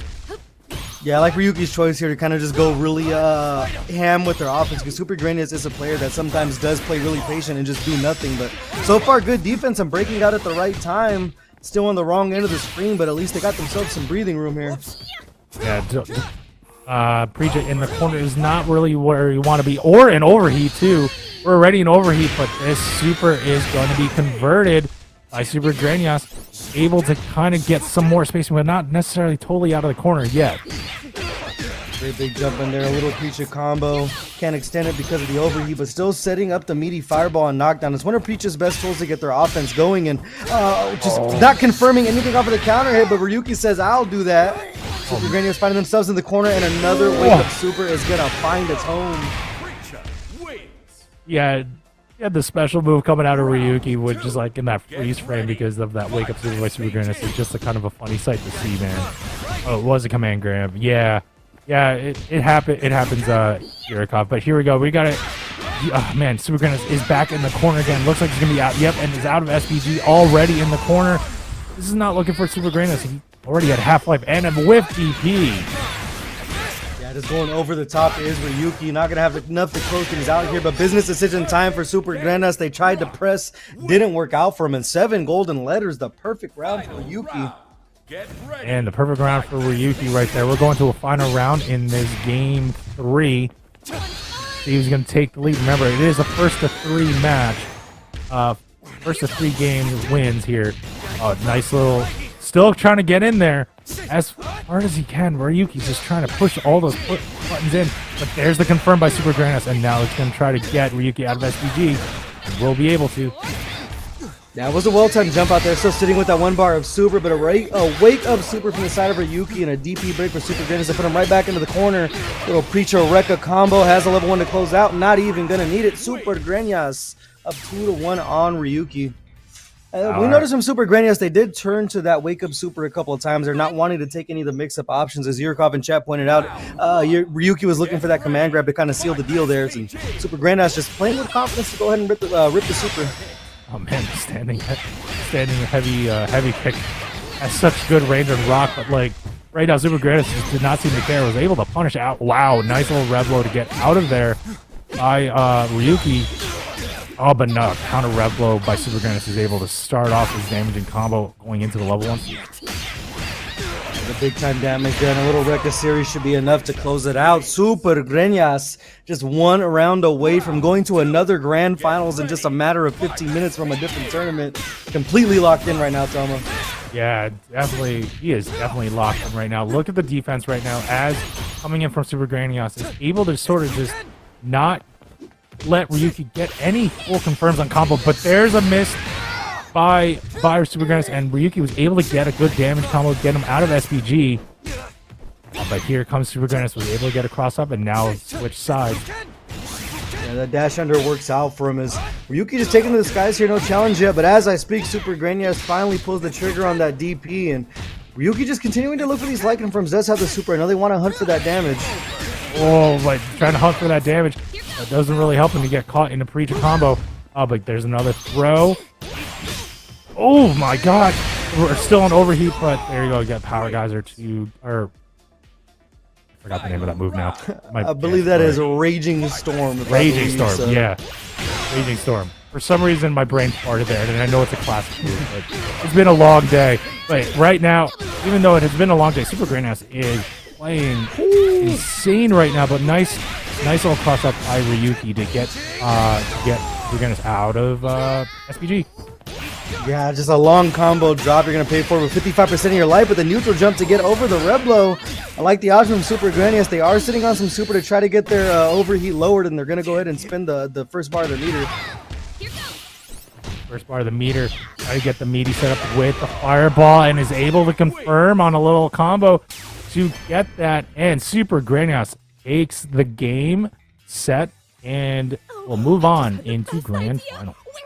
That's back-to-back grand finals. We were talking about before the match started. Super Granios trying to look for 2 tournament titles in just a matter of like less than an hour or so, coming off of the heels of that Clover Clash dub. So they are going to be sitting pretty with a guaranteed top 3 finish. Take things out on the replay desk here. They were just kind of just picking and popping their spots correctly. We saw the wake up super a couple of times, and whenever they got these jump-ins, they were able to cash out big time. Yeah, okay, able to cash out big time. Thank you, Jason Tino, for rating in too as well. But as we're kind of coming in, it was just is this where the wait that one to super, or is this something? No, that was actually when Ryuki was actually just hitting those light confirms and just taking chunks of damage out of Super Granios. And more big damage in combos here again. Oh, that was the highlight with the command throw to throw into a big combo. Yeah, one thing that just really sticks out too is Super Granios just playing super patient in the corner.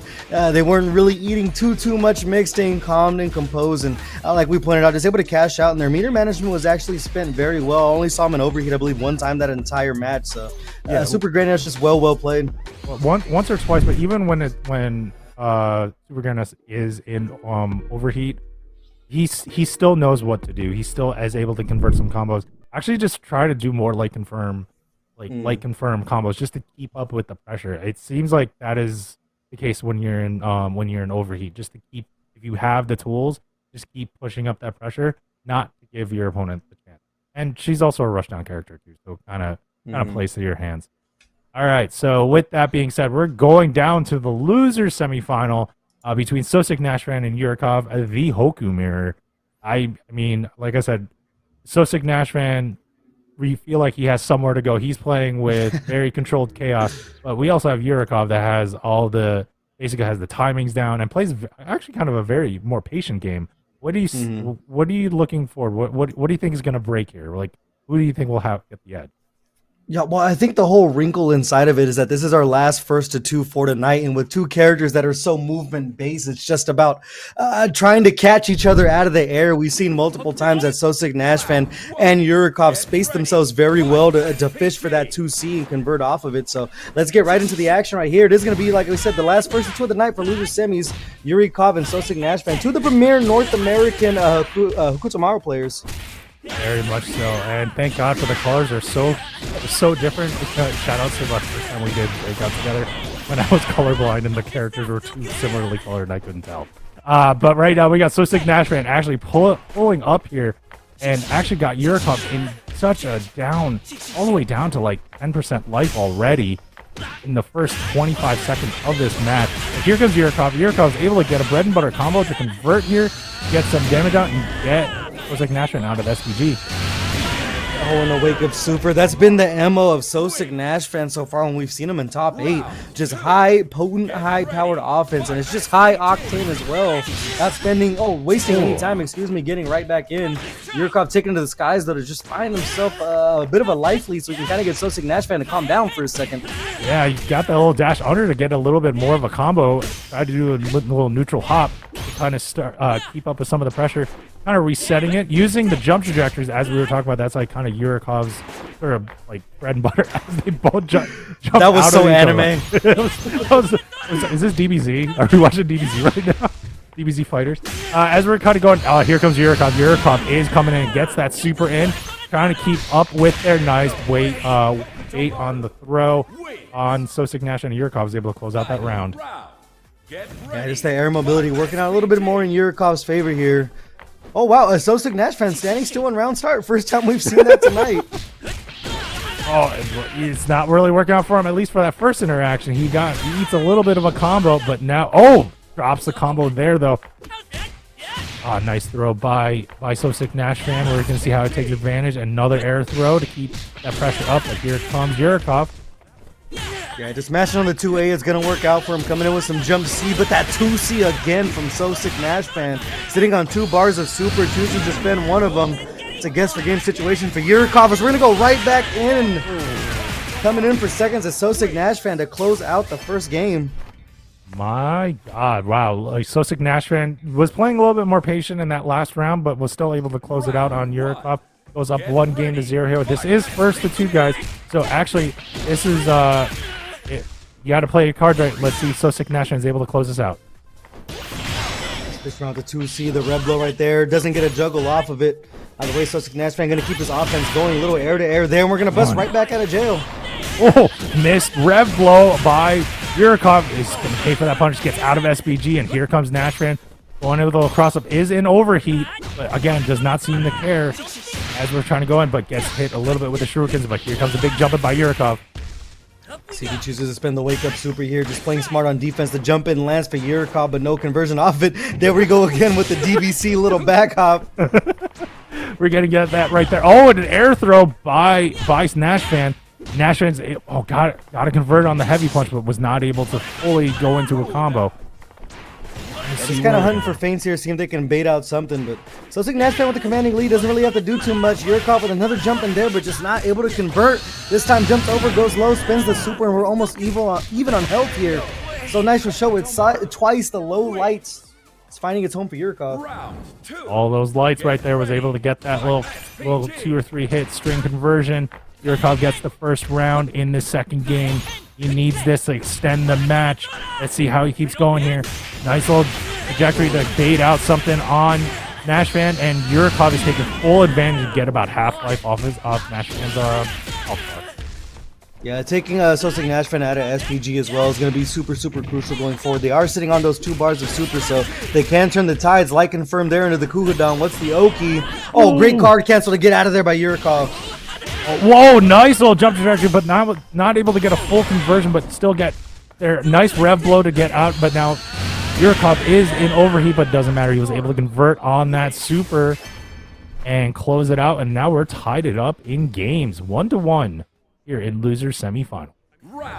Yeah, completely as advertised. I mean, we expected it to be a very close match between these 2 titans right here, tied up 1-1, and Sosic Nash Fan going back to the well, starting the offense early. Yeah, but you're seeing the patience by Uricov, just trying to find where he can open it up. But right now, he's not really opening it up as he's getting caught with Nash Fan's damaging combos in the end. And here comes Uricov. He's able to get that light confirm.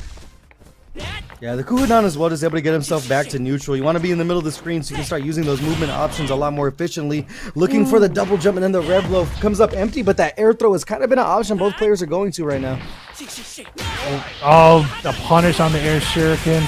This is not looking good. That should close it out for Sosic Nash Fan. Now he is on match point.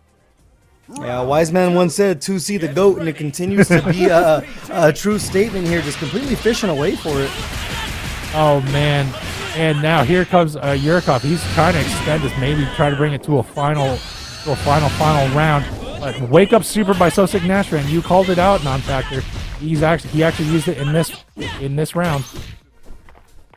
Nice little JD, just completely using the movement options again. There's another air throw. Trying to throw Uricov all the way out of SPG here. Using the movement options, they bait out another rev blow. It's going to be a lot of damage. Might spell disaster for Uricov. The level 1 is still on deck. Full optimal parry. It's not enough to kill. One more guest to close it out. They go in. The rev blow to stay alive. Oh, that does it right there. So Sick Nash Fan is able to close it out on the air-to-air and move on into losers final. A fan of mine or something? Yeah, it's just a situation where Uricov just had to backtrack and try to figure out a way to get out of the offensive pressure there. But Sick Nash Fan making it a scramble, and it worked out for him in the long run, as we've seen pretty much this entire top 8 when he's been playing. Yeah, it was man. So I'll say this: congrats again to Uricov. You're a good man, my friend. No slouch there. I mean, it's what, 4th place? Technically 4th place tonight, so you got 4th place tonight, so no slouch on that, like, and you just got caught on some things right there, as you're seeing. And look at how Nash Fan was just able to fully convert on some of those, like some of those rev blows by Uricov were just whiff punish max. Yeah. And then we brought it up multiple times. It's just with the Kuamoko, that 2C is such a good button. It really gets the party started. And then the Kuhadana is such a great way to get yourself some space out of the corner. But well played from both sides. And it was an absolute scramble. We even saw the air throw a couple of times, which is not an option you see too much from a Kuamako.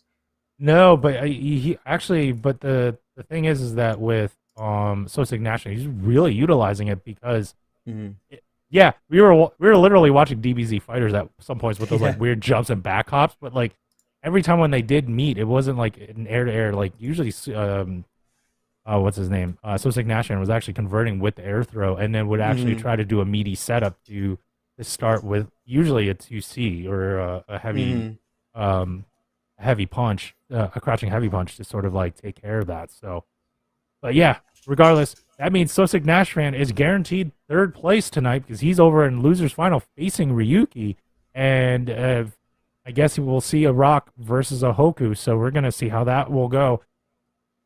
Both kind of play with a little chaos, so we're going to see kind of what will happen here. I'm not really sure. I'm hoping Ryuki takes it because I would like to see Ryuki kind of go back-to-back because he did win last week when we were commentating, but, you know, like, no slouch to Sick Nash Fan either, so I don't know. What are you looking forward to in this match? I mean, this is just two of the probably premier American players I hear with Ryuki and Sick Nash Fan, just two absolute titans. And Ryuki said they don't like playing the Marco online, so probably going to be sticking to the Rock here. And I just want to see what kind of anti-air options they have to get Sick Nash Fan out of the air, because we've seen them cause scrambles and things like that. So it becomes unstoppable force meets, or is it the immovable object meets the unstoppable force? Because Ryuki is known to, you know, cause some chaos in his own, but likes to take to the skies, gets the air fireball to try to bait things out. So it's definitely a styles make fights kind of situation. Yeah, I mean, there's always that type of stuff when you're talking about like immovable objects. I always think of like Kevin Rion in this game because he's such a big character and has such big damage kind of going in there. But like, the one they didn't mention it. I'm gonna shout that out, but because I have not seen it, and this is a big fat zero. We thought that would be Billy Kane, but where's T-Zoc in all of this? Like, doesn't everyone like love T-Zoc? Like, doesn't everyone love their grapplers? Like, T-Zoc's in poverty land right now. I know. Unfortunately, it's usually like the kids or teenagers that have no idea. They just want to play and mash buttons. That's the time when they use T-Zoc. Really, you know what? But like, regardless, it's like, again, this Breakout series has always been a very great series to sort of help out with, you know, because we don't just do what's it called? We don't just do City of the Wolves. On Wednesdays we have Tekken 8, and on Fridays we do Guilty Gear. I'm not sure, like, usually Fridays is Guilty Gear. So we got those tournaments kind of going on as well. We have a few of those, and every single one has great TOs and great other commentators as well. I mean, you even said that you've done Guilty Gear. You did Guilty Gear before too, like yeah, I did. I think it was like week 2 or 3 of Guilty Gear. I casted with Zero, but unfortunately my work schedule doesn't really align with doing it anymore. I'd love to do more Guilty Gear, but it's definitely a game that kind of just keeps on giving. I tell everyone it's so strange that it feels like Guilty Gear has been around for so long already, because it was kind of like one of those pandemic games that was like really the first fighting game that just had netcode that was super stable, and it's just the gift that keeps on giving. You do realize that was like 4 years ago, 4 or 5 years ago. That I got time warped. It feels like it's been 15. I'm just saying, like it wasn't that long, but for a video game, that is kind of a long time. But yes, like Strive has been very like it's been a very popular game. Especially it actually got me back into Guilty Gear in general, because I was like I stopped after like Acting Core, so I was never competitive. I just had fun. It was just one of those anime games that I could understand compared to like any of the Dragon Balls, any of the other ones as well. So it looks like we're gonna be breaking news. Yeah, breaking news. It looks like we're gonna go straight to Grands, which means we're gonna see Nash, So Sick Nash Fan versus Super Grania. Yeah, unfortunately, Ryuki will be taking the DQ, has some other business to attend to. So Sick Nash Fan is going to be going ahead and head over to grand finals, but that's going to be a guaranteed top 2 finish for So Sick Nash Fan. And even though the DQ did come in, they completely earned it. They made a great losers run, only falling to Ryuki on winner's side of the top 8. So Sick Nash Fan going to show us some more Hakutamaru against Super Grenias, who is going to be rocking the Preacher presumptively. So definitely a good matchup right there.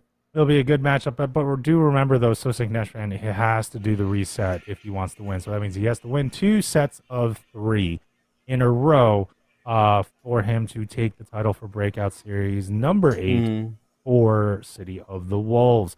But as we're waiting for this match to load up, you know what? Well, if you still have it, like, we already got all our codes, but you can always do the sponsor quest that helps out everybody around.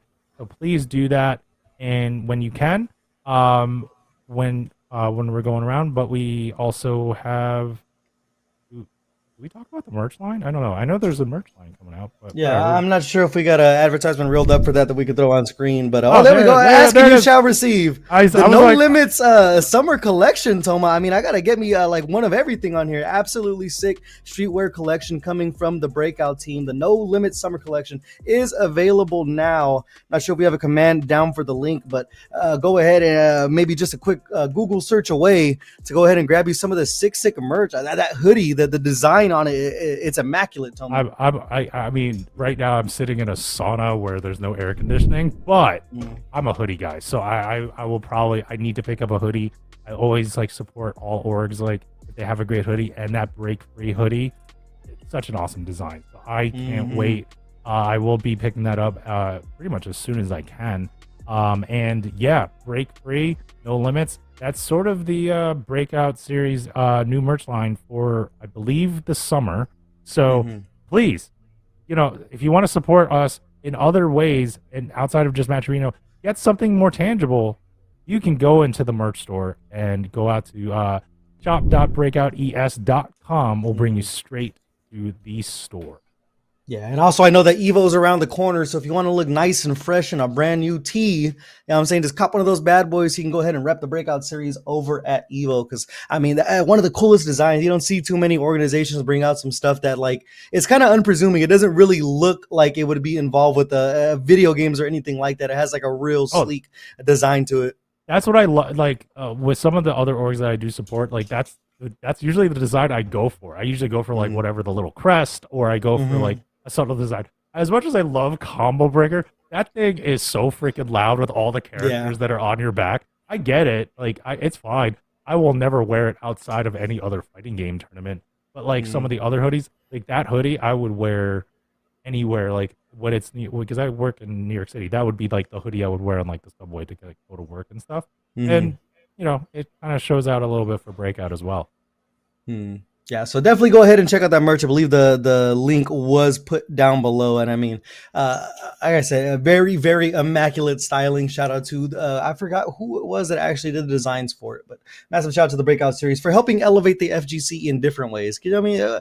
You know, some people say we got a fashion issue over in the FGC. Some say we don't really got it on like that. You know, I tend to disagree because I be throwing some fits together sometimes. I'm a dad, so wait, what's fashion?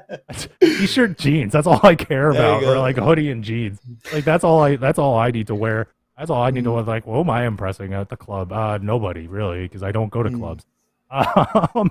But yeah, anyway, but that doesn't mean I like the merch. Like that merch speaks to me. It's like I like wearing a hoodie, man.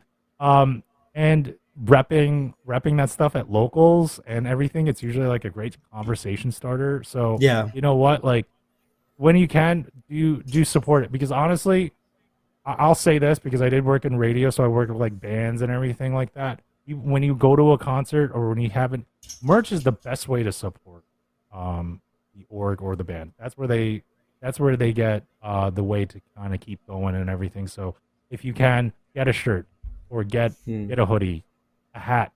I think I even saw some stickers in there too. So if you want to do get some stickers, I'll just slap them on. I'm a sticker fiend, so that's definitely getting added to the order once I get I'm mine. usually the guy with the stickers, and I will just like slap it on like a on a walking sign, so that way it's just like it's always there, like as you're walking around in New York City. I've done that so many times. Don't condone it, but yeah, I've done that. Yeah. Well, if you also want to support, if it's your first time over at the Breakout channel, because I believe we did get some raiders.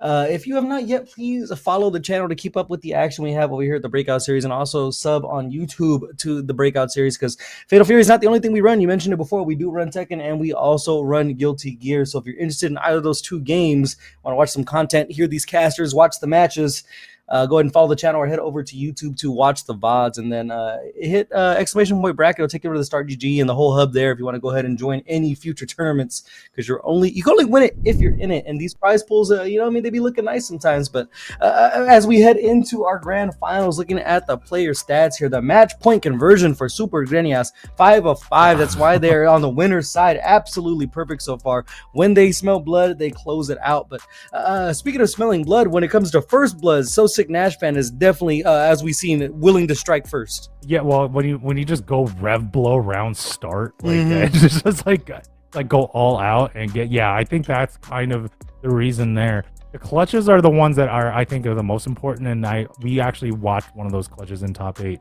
against Uricov. He was down not Uricov. I'm sorry, down with Ryuki. He was down literally 1 or 2 pixels of health. And Ryuki had like half health and an SPG. Next thing you know, he was able to clutch it out and get out of there as well. So we're going to kind of see how it is. We do have, and you know what? This is going to be, Super Granios is going for a 3rd time as a charm for the Breakout titles. Or we're going to maybe see Nash Fan tie it up and get his 2nd title as well. We're not sure how it's going to be, but that's part of the charm. And as we started off, here we go. Super Granios versus So Sick Nash Fan. And, well, first blood goes to Nash Fan on that one right there. Yeah, but that 2C showed his face once again. A great conversion here for So Sick Nash Fan. And gets the corner carry, puts themselves in the corner looking for a mix-up. They find it the 2nd try. Should be able to build up a super bar here if I am correct. I like it. He splits it as soon as he gets it. It's a guess for game situation for Granas. They're going to go ahead and bust out, Toma. Yeah, they're going to bust out, but remember, we've seen this. Oh, no. Well, the Shurikens was able to take it. I was about to say, he was able to clutch it out, but I spoke too soon. As we're going right back into the action here in this round 2, in this first game of grand finals here. As we're kind of going in. Nice little conversion there again with the crouching light punch, I think, that time. And now we're just going to keep going here with So Sick Nash Fan with some of the pressure. Yeah, he just keeps on throwing out that low heavy. And like we pointed out before, it's almost a wish punish at this point. It's such a fast button that it's almost frame trapping without frame trapping, just able to convert off of that 2C over and over. And Super Grenia is finding himself in a life deficit early. Very much so, but right now it's just kind of spacing it out. We're kind of doing a little bit of a fireball game. Shurikens were being converted by So Sick Nash Fan. Neutral jump by Super Granios. And we're still back in neutral. Oh, we're going to cash out big time here. Going to be a nice little chunk of change. Yes, sir. I like it. 50% down for So Sick Nash Fan. Getting chased down to the corner here. About half life each right now. No 8 on the hop. But now here comes Nash Fan. Nash Fan's really going to get this full conversion. Misses with the super, drops the combo, but still not looking like good shape for Super Granios. Yeah, Super Granios' just defense has been on point, getting themselves a little bit of health back. Going to convert into a Preacher combo here. One more guess should be it for both players. They look to the skies, air to air, and the wake up super. I like it to break out break up the monotony. And so Sick Nash Fan is gonna go on the board first here, looking for a reset, 1-0. Yeah, 1-0, which means that he has to win this set, and then they have to play another set if he wins, or Super Greatness only has to just win one set. And right now, Super Greatness was able to quickly get Sick Nash Fan out of SPG in 6 seconds. Yeah, let's get hit once and say goodbye to 40% of your health, but right back at you says Sick Nash Fan. They're going to cash out as well. Not building up the super meter just yet. Alright, going in with those close heavies by Sick Nash Fan is able to get the confirm, and wow, going into a full combo goes in a level 1 super, but not gonna kill. Going down to one last interaction though for Super Granias and Sick Nash Fan. See how Granias is able to respond with that 1 pixel of health. Yeah, it's going to continue to stagger their buttons on offense. I've seen a light go into the 2C once again, and just completely keeping Super Granias off guard and gets the air throw an option. We've seen some Sick Nash Fan a couple times tonight. This time using it in grand finals. I like the reaction. Definitely like that reaction there. Now we're going to see, now we're playing full screen. Okay. And just got a little bit of the shurikens in, and okay, no, they're there. I was just wondering, like, what's going on, but those Just Defense tells me that Super Granias is still there, so he's just being patient and waiting. Yeah, tired of taking the mix. I think it was just looking to Just Defense some shurikens, but Sick Nash Fan stopped doing him the favor. Super Granias is, however, going to go ahead and bait out a super. Does have access to the hidden gear, and that's exactly what we're going to see. It's going to be a nice chunk of damage, and also getting themselves out of overheat in the process. Definitely much so, and here he goes in. Wow, that's like 30% health left. But nice little bread and butter combo by Sick Nash Fan to get it in there. Jumps around, uses the jump trajectory to change it up. Wow, gets a big elbow in from almost full screen. There's those Just Defenses we brought in before. It's almost like they're standing still, hoping that Sick Nash Fan just feeds them some free health. As we see, continuing to throw the shuriken, and Super Granias is on point with it. Yeah, I mean, if that's the meta, like, I'm not sure if Sick Nash Fan actually notices that, because, yeah, basically gave him like another 20% health there just by defending it. And now Sick Nash Fan is in overheat. Gets to the throw though. Gotta watch the time, getting down to the last 10 seconds here. Sick Nash Fan has got to take a risk to get in. Can barely tell who's in the lead. I think Super Granias might have it by an inch here. There are some bars of super available. We're going to go ahead and bust it from full screen. Wild punish with the Super Granias. Waiting till the timer almost hit 0 to go ahead and make some magic happen. And now we're going back with the Just Defense on the shurikens. Is now seeing a Hoku like zone out. Really? Okay. As we don't normally see that meta with a Hoku, but now we're just being patient. Just trying to see what's kind of going on there. Ate a little bit of the shurikens by Super Granias. I don't know what's going to happen. Who's going to get the first hit? I love how Super Granias kind of delayed that last shuriken to throw off the Just Defense of Super Granias. I love the call there. And we're just going to continue playing this game right here. Sick Nash Fan says, I'll take this small lead. I'm going to force you to come to me. Because like we pointed out before, Super Granias is a super patient player, and we see on screen they completely are. But Sick Nash Fan is just going to take the lead and say it's going to be keep away if you want it that way. Oh, a little keep away, a little duck on there. But, oh, nice little jump over. But now... okay, we just decided to switch sides and go back again. We're going down to 24 seconds left on the clock here for this round. Oh, and there's that was a convert. Disgusting. Oh my! A little bit of hang time there to go ahead and bait out a reaction from Super Granias, and we're gonna cash out with the hidden gear. And I'm pretty sure Sick Nash Fan has no interest in getting down and dirty after this one. They're gonna throw those shurikens until the clock hits double zeros. Yeah, zone him out right now. That's what he's going to try to do. Oh, no, but here comes a combo by Super Granias. Now we're going to see some aggression. Got to open it up a little bit here. Okay, we're going to get out of this SPG by Sick Nash Fan is able to spend a bar. And 7 seconds left. Checkmate though. I'm not sure even with the combo that Super Granias is going to have enough time. They have the level 1. Let's see how much damage it does. It actually is going to be enough if you end it on time. Oh my god, the buzzer beater is gonna work out for Super Greñas, and they're not even gonna let the clock hit the 0. Five fingers are gonna say hello to the face, and somehow in a old-fashioned Mexican standoff, Super Greñas comes out on top. My God, and ties it up. What a way to tie up the set. 1-1 here by Super Greñas. That was a great way to end that second game. And we're gonna do it. Looks like we might be doing it again. Yeah. Look at Sussex Nash Fan. He finally found a hit, and he's like, "I'm just gonna hold down back. What are you gonna do about it?" Uricov. And this is the struggle that Preacher has, though. Preacher doesn't have a lot of options to really catch the mobility of Hokutomaru. Except right there, we see the Red Blood to finally go ahead and get themselves some damage in. Yeah, right now, no, Nash Fan, at least he's just been playing the neutral more, so not really using the movement to go against with Super Greñas' Preacher. But right now we're seeing some of the movement, but now we're seeing more shurikens and trying to bait something out. Yeah, we're just gonna go right back to this game here. Super Greñas just trying to JD to get all that health back. I'm pretty sure at some point Sussex Nash Fan's gonna go for some kind of jump scare to just throw Super Greñas off his game. I was gonna say, as we see there, I thought they were gonna go ahead and make that Red Blow whip and punish, but Super Greñas just went back to back with it. Oh no! Whoa, that throw missed. I was not expecting that. Oh, and there's a little jump back on the air shurikens right now. Oh, there's a confirm by Super Greñas. That was a really good confirm. This is a big damaging combo right now. We do have a level 1 to spend, and there it is. Now Nash. You gotta watch the clocks. Oh, he's not even going to need to watch it. Super Greñas finds himself another combo. It seems like they're willing to play this game, and we'll see how long it lasts. At some point, someone's got to go in. Well, right now, it's playing some more of Greñas' hand. He's just waiting for... It seems like he's just waiting for a mistake or an opening from So Sick Nash Fan to get in. And now we're starting to see some more of the evasion movement, trying to bait something out on Super Greñas by So Sick Nash Fan, but we're just still waiting here in neutral for the first 15 seconds of this match. Well, it's funny. We talked about how Sussex Nash Fan seemed like he had somewhere to be, but right now he's got all the time in the world for Super Greñas.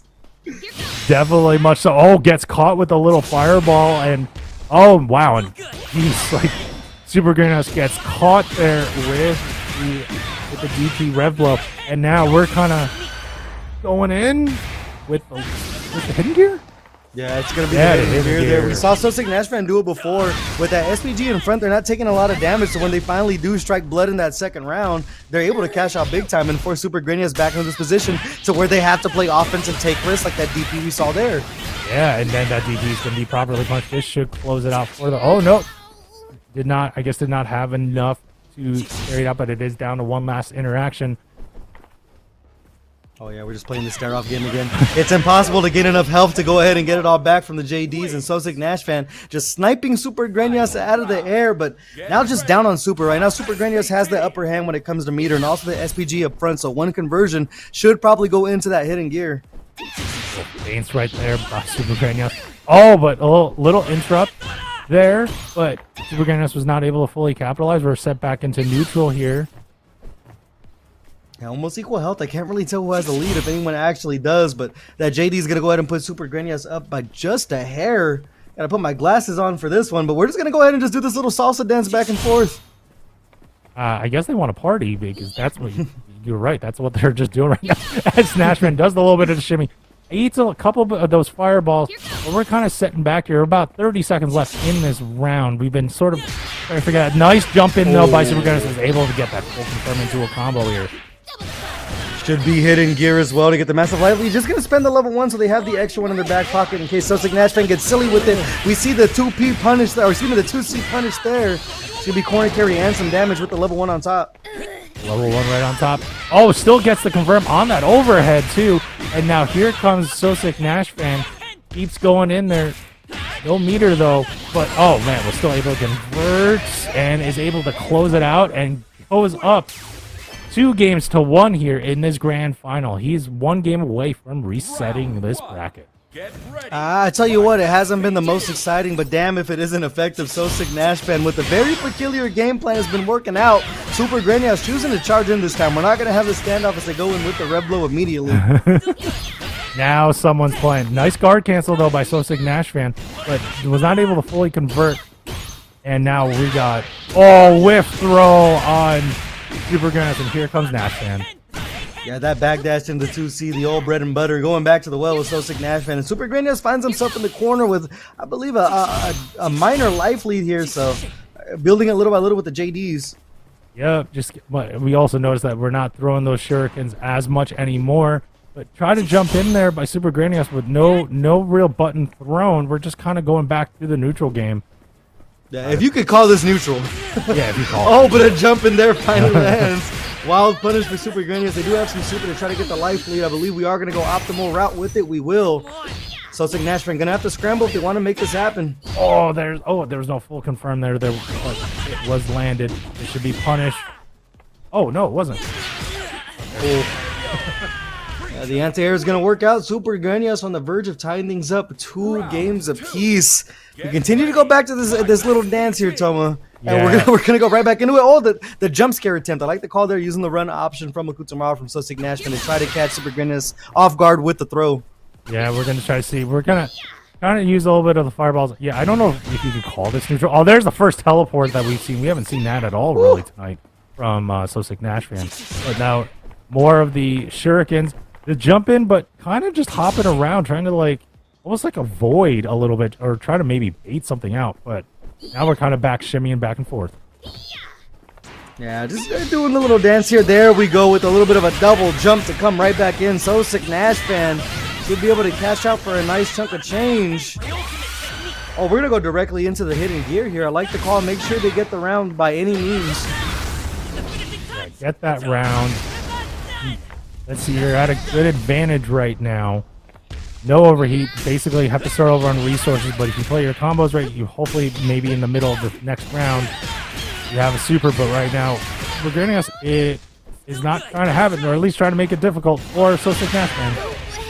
Yeah, I guess just caught though with the air shuriken, and 1 round apiece here. So Sick Nash Fan on the verge of reset.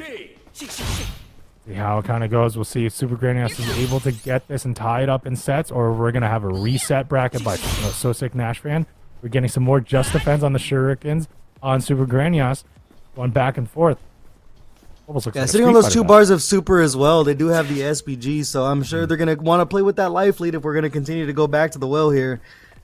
Yeah, and then the last time we had any sort of bars or Super Granius, anytime when the shurikens came out, he had the reaction time to send that out to avoid the fireball and get the damage in. Ooh, nice little throw.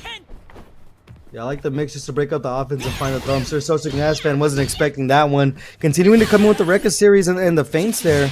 Almost equal health, but just getting sniped right there with the shuriken is Super Granius, and looking for some more hang time. Definitely so, but yeah, utilizing those feints to sort of try to bait something out. And it has mostly kind of worked a little bit here, but now here comes So Sick Nash Fan, able to get another bread and butter combo. Spends the level 1 super. Here he goes, trying to keep Super Granius in the corner, but now it was able to get out. And Super Granius still sitting on that super. 15 seconds on the clock. You gotta watch the time here. Slowly stalking So Sick Nash Fan down, but you gotta watch the teleport. He looks in with the double jump. No one's home, and we're just doing the dance again, Toma, as So Sick Nash Fan finds himself in the corner. 7 seconds on the clock. They're not gonna have a chance to use the super, the Kuhadan extension. We're just gonna play keep away. Yeah, gonna play keep away right here. There's nothing we can really do. And So Sick Nash Fan will get the round and game and has reset this grand final. We are gonna go have one more set tonight. Can you quit Crown giving me that look? City of the Wolves. When you stare like that, week number 8 for Breakout just East. a little creepy. Yeah, I'm not gonna lie. Out of all different ways I expected this match to go, I didn't think it was gonna be at this pace. But So Sick Nash Fan, it worked out for him long term. So I expect him to keep the same game plan. If it's not broke, don't fix it. You just got the reset, and now you're on the verge of closing out the tournament. Yeah, I mean, it was a very patient gameplay by So Sick Nash Fan. Not usually used to seeing that, at least when we were watching him earlier tonight. But hey, sometimes you have to change your game plans when you face different types of opponents, and we know Super Granius has a different type of game plan with that rushdown. So we're going right into it. Grand Finals reset here for Breakout Esports, City of the Wolves, number 8. See what the game plan is here. It seems like Super Granius was able to go ahead and get themselves some damage. They did get rounds on the board and a game. Red Blow round start. Oh, damn it. I was hoping for Red Blow round start. But regardless, we're going to go for more shurikens coming in there. And, yeah, we're back to the patient gameplay. Yep. Here we go again. I mean, we could talk about anything at this point. I mean, I know you said it was a heat wave over there, but how are you managing the weather, Tony? I kind of want to eat. Like that diner right now looks really good. Like I wouldn't. We have a lot of 24-hour diners over here. I think I would like to go. Like, well, it says in the back that it's excellent. Yeah, I know that. I want some French toast. There you go. Well, this action-packed gameplay, able to talk about breakfast preferences here. 35 seconds on the clock, and we have not moved the needle so far. This reminds me of back in high school when two kids wanted to fight, but none of them were brave enough to swing first. Oh no, I was always the guy that was like that would want to fight, but I always had the friend hold me back because I really didn't want to fight. Like I was that. So that's what it kind of felt like right now because we're like trying to be in a fight, but there's nothing. Okay, now we're getting more shurikens. But more just defense power. We brought it all the way down to 15 seconds. We're gonna have like a. It's a war of attrition. I'm sure someone's got to take a risk at some point. Super Grandia's just standing back. Just revving up that meter. 8 seconds on the clock. What's gonna happen here? Tick, tick, tick, tick, tick. Heading down to 5. Let's count it down like New Year's. 4, 3, 2. Oh! What a blow! And the teabag on top. Super Grandias just completely snuck in a rev blow to take the round. Oh my god. God, that was hilarious. That was awesome. Oh man. We're just sitting there waiting. And we call that the 2 for flinching. The teabag was great. I know it's BM, but come on, that was well worth it on there. And now here comes Super Grandias coming in with the combo, and Sosik Nash Fan is already at half life. On the jump in, Super Grandias. Like I said, they got things to do. They got places to be. Let's get this show on the road here. Oh, I guess that's not safe. That super is not. That is properly punished on the block. And Super Grandias is able to take it and take the first game in this Grand Finals reset. I really can't wait for that replay. We remember that there was a tournament going on. Thank you, guys. Thank you. I appreciate that. That is definitely one of the Breakout series moments of all time right there. Definitely. Now yeah, at least for City of the Wolves, that was probably one of the moments so far in the life of this game. But now Super Grandias is now kind of going in there. Already brought more than half life out of Sosik Nash Fan. Yeah, that was a great guard cancel as well on the meaty fireball, just so they can make sure they woke up and was able to sneak an attack. And then Sosik Nash Fan just going air to air here as they slowly walk Super Grandias down the corner. They gotta take a risk at some point here. You say that. Oh, okay, there's the jump in. And he eats the throw, Sosik Nash Fan blocks the fireball. Oh yeah, wow, gets the catch on that kick right up there. And now here comes Sosik Nash Fan trying to apply his game plan, gets the air shurikens to land. Yeah, let's try to force Super Grandias into a mistake here. Gets the anti-air wild punish. No super though, so it's not going to be the most damage in the world. One more hit to tie it up. And see how it kind of gets in there. We're kind of playing that game again, but we're trying to bait out something. Crossed up a little bit there to switch sides. Oh, and there's the confirm by Super Grandias. Was able to get his move out faster, confirm the string, and gets that first round in the second game. Yeah, just staggering their offense really worked out for them right there. I knew they know that Sosik Nash Fan had to make the first move and try to escape the corner. So great call from Super Grandias there. And they're almost sitting on 2 bars of super now, so we might see that hidden gear if we do get a confirm. But we're going to go right back to the dance here. We're going right back to the dance. I don't really know. Oh, got ate a little bit of the fireballs there. Oh, and kind of basically tied in life, I guess. Like with I'm sure these guys are guessing too, so it's kind of playing a game of chicken here. That's an understatement. But regardless, it was still great. Oh god, no full confirm, but was able to get a neutral light out there. Nice jump in by Super Grandias. Now Super Grandias is able to get Sosik Nash Fan out of SBG and does have 2 levels of super, but decides just to use the level 1 instead to get the damage there. But now here comes Sosik Nash Fan to get the back throw. Yeah, probably wanted to keep another level 1 in their pocket so they can go ahead and convert it with something using their the regular rev blow to go ahead and get out of the corner. They just need a conversion to catch Sosik Nash Fan sleeping, and we're gonna go right back to this kind of stalking pressure from Sosik Nash Fan. Oh man, try to get in there but not Blocks Rev Blow again by on Super Granias. Oh wow, what a nice jump in and to stop a little bit of that pressure, but Sosik Nashvin does not seem to care. Just keeps keeping Super Granias in the corner. Those, I'm pretty sure those are just standing light kick actually. Was that the heavy kick or that light kick? That's a standee right there, just throwing that bad boy out. And that's the thing too, is that Super Granias is noticing when there's not a lot of time on the clock, and they know that Sosik Nash Fan kind of has to mash to get an opening. They're just gonna mash right back because a trade is not gonna really be the end of the world for them with 3 seconds on the clock. Yeah, fair enough. And playing it to a level that, oh wow, what a confirm by Super Granias, getting Sosik Nash Fan again out of SPG already. Gets the jump in, and oh my god, like. This is going to be like just 2 touches going into. Oh, we didn't get the super yet. No, we will not get the super yet. Nice throw break. Yeah. Hunting for the Rev Blow. Just one more guess here. Just got to stay calm, cool, and collected. No JD on that. Sosik Nash Fan not out of it yet. We've seen moments in this game where you can kind of overwhelm your opponent. Super Granias now in overheat. So they choose to navigate their defense here. Oh, then there's the block DP again. And now Sosik Nash Fan is taking full advantage, goes into level 1 super, bringing Super Granias down to 1 health. Another wake up DP, and it's not looking good now for Super Granias, as Nash Fan was able to bring it down to legit just one more interaction for each that will take this round. Sosik Nash Fan has got to be worried though, because literally anything is going to take him out of the game. The air-to-air there, and now Super Granias on the verge of taking 2 tournaments in one single night. 1 round away from closing out Breakout Series week number 8 for Fatal Fury. Is it over, Toma, or Sosik Nash Fan going to make sure we see a little more City of the Wolves tonight? Well, let's see if he's going to make it kind of difficult. We're kind of playing it like all the way down to the timer, but oh no, little overhead to sort of get that, and it landed, but no full confirm on a combo. Yeah, next time these guys play, I'm going to ask the TOs to set the timer to 10 seconds. That way they have to do something. But Super Granias getting himself a throw, and it's going to get met with a super, but it's blocked. Oh. The hidden gear is still online. See if they choose to go for the damage here. This is the opening Super Granias needs. He wants to close out this tournament. They're going to spend it all to take themselves out of overheat and get a massive amount of damage on Sosik Nash Fan. Enough? Oh, no. Okay, it's not enough. Very close.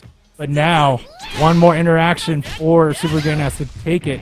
But here comes Nash Fan trying to stop a little bit of that. Yeah, just running and stopping, just trying to see if they can bait on another DP. We saw Super Granias let a couple of them fly right there, looking for the Rev Blow, knowing that Sosik Nash Fan really can't press too much because that threat is still on the table. Just throwing the feints to keep the peppered offense. 20 seconds on the clock here. Yeah, and just forcing Sosik Nash Fan to jump in with this huge life lead. With 15 seconds left on the clock, and Super Granias was able to jump in, and that was anti-aired by Sosik Nash, and then Sosik Nash was able to take advantage and spend that level 1, but we still have a life lead for Granias here. Yeah, 10 seconds on the clock, the 2C lands. Sosik Nash Fan is going to be able to get out of the round by the skin of his teeth. 1 round apiece here in game number 3, able to hold off the tournament for just a little bit longer. Still match point, though, for Super Granias. We'll see how it goes. Match point number 2 here as we're kind of going forward. Now, we're kind of just playing, again, the fireball game a little bit. Oh, gets caught there. No Nash Fan eats a little bit of that fireball.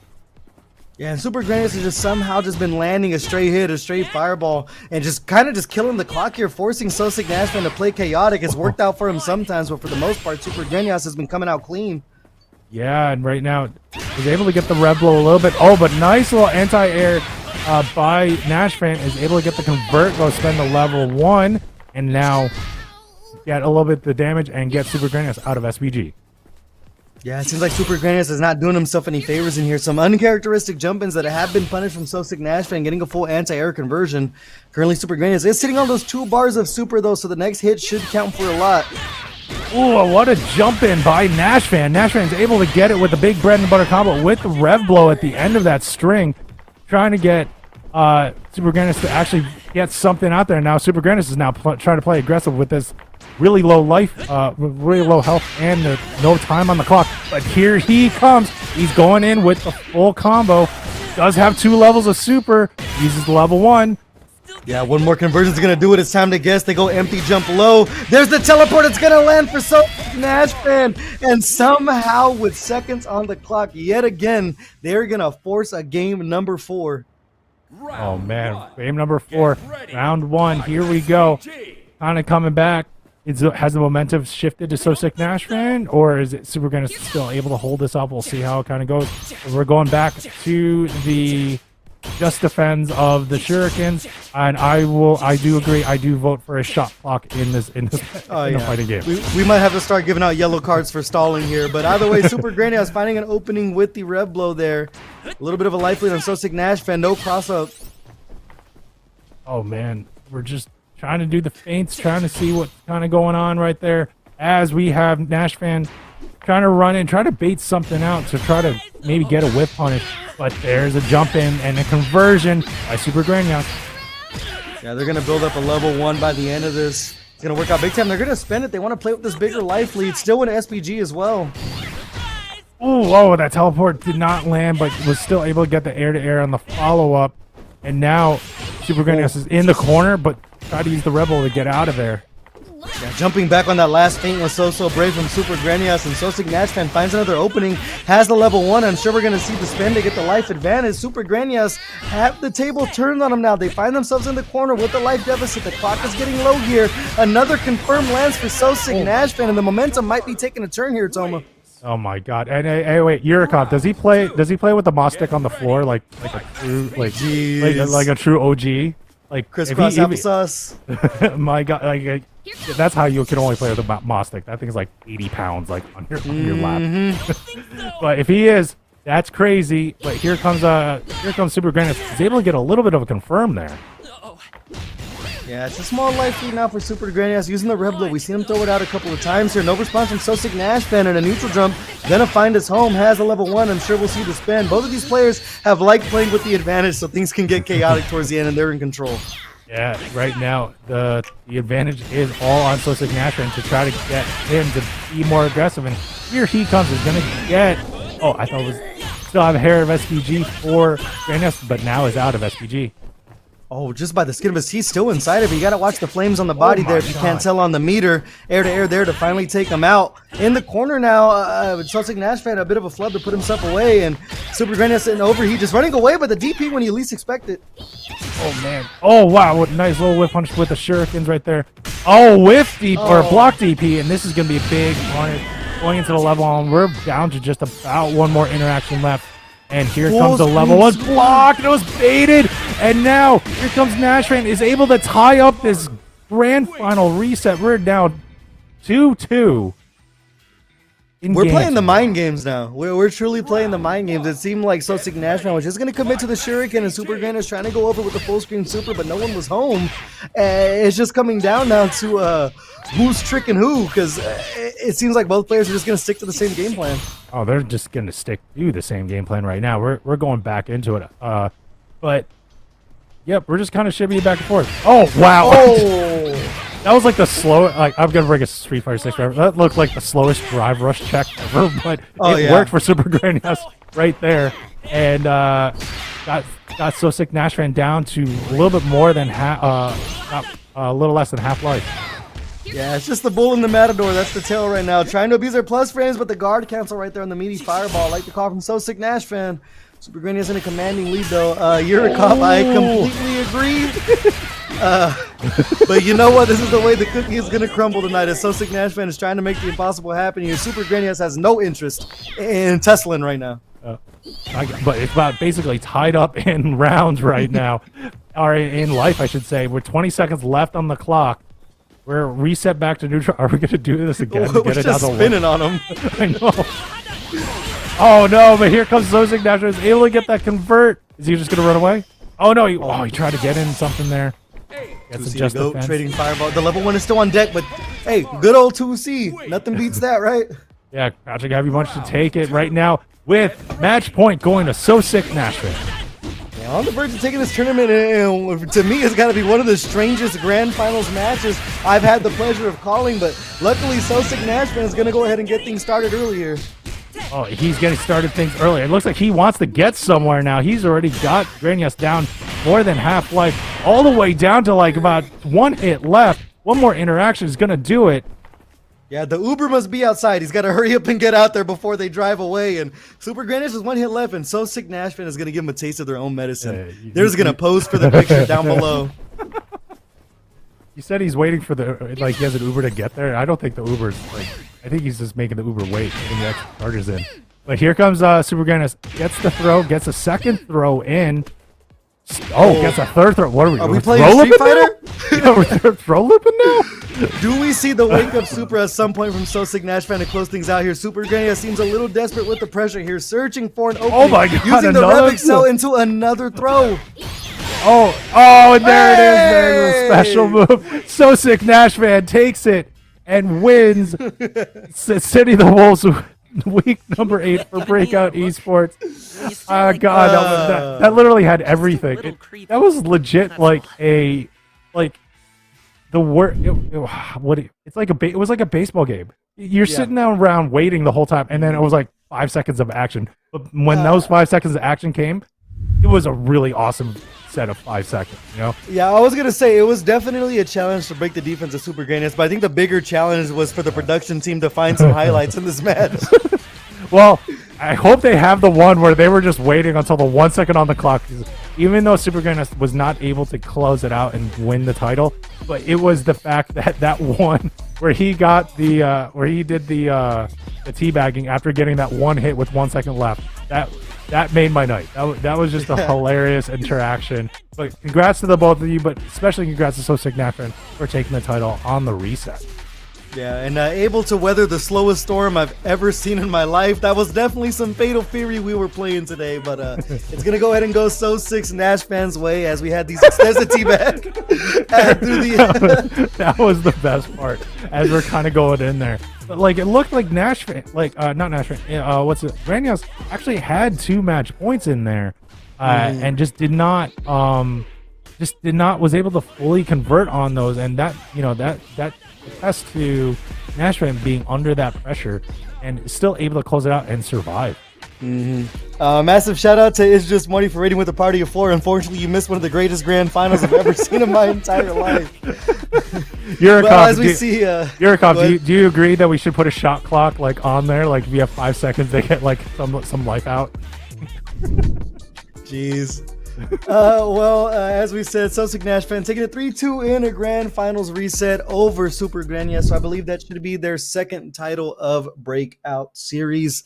We're going to be taking a peek over at the bracket as we cap off our top 8. But that was definitely a way to end it. Toma. Thoughts? It was definitely a way to end it. Let's just say that that graphic on like the first bloods and everything that Nash Fan did, I think he had like 3 or 4 or something. Like, yeah, that didn't happen in that grand final or grand finals reset. But as you can see right there, that was a really good run by So Sick Nash Fan coming up all the way from losers quarterfinal. I mean, he did lose to Ryuki in winner semifinal, but then had a really good losers run to make it out. Yeah. Outside of that one interaction at 1 second left in grand finals reset, what was the highlight of the night for you? If there was another one. I think experiencing the game and we just did was definitely something I'm going to remember for a while. Super Granius and So Sick Nash Fan might want to apply for a pharmaceutical company because they found the alternative for melatonin, because that definitely turned me into an EP boy in a wakey world, if you know what I'm saying. Oh my God. I mean, yeah, there was a lot of that. We were just sort of sitting there. We were even like struggling what to say. I was about to say, welcome to the Breakout podcast. We're just going to do it right here since we got the time. But we're going to take a look over at the monthly top 5 picks. We mentioned it multiple times. Billy Kane kind of becoming the most popular character in the game right now. And Hokutomaru staying solid. Nice to see some Preach in there, and I'm sure that's mostly Super Granius. Yeah, it's probably mostly Super Granius, but that used to be Kyan right back there. And Preacher kind of taking it over. So maybe we're going to start seeing some Preacher come back. I mean, was pretty much the darling of the beta, but if they play like that, I hope not. Oh yeah, fair enough. But it is a rushdown. They're both technically rushdown characters. Yeah, and they were playing it not like rushdown characters at all. Yeah, well, it's still an interesting pick. Like we said, we've seen the rise of Marco. We see some Preach in there, but the absolute astronomical rise of Billy Kane is going to be something we're going to see until we get a patch to shake up the meta, because it seems like things are kind of going to be where they are, and we'll see what the character mix like when it looks like when it comes to EWC in just 10 days away. But I think the game is still in a healthy state regardless of how the tier list shapes out.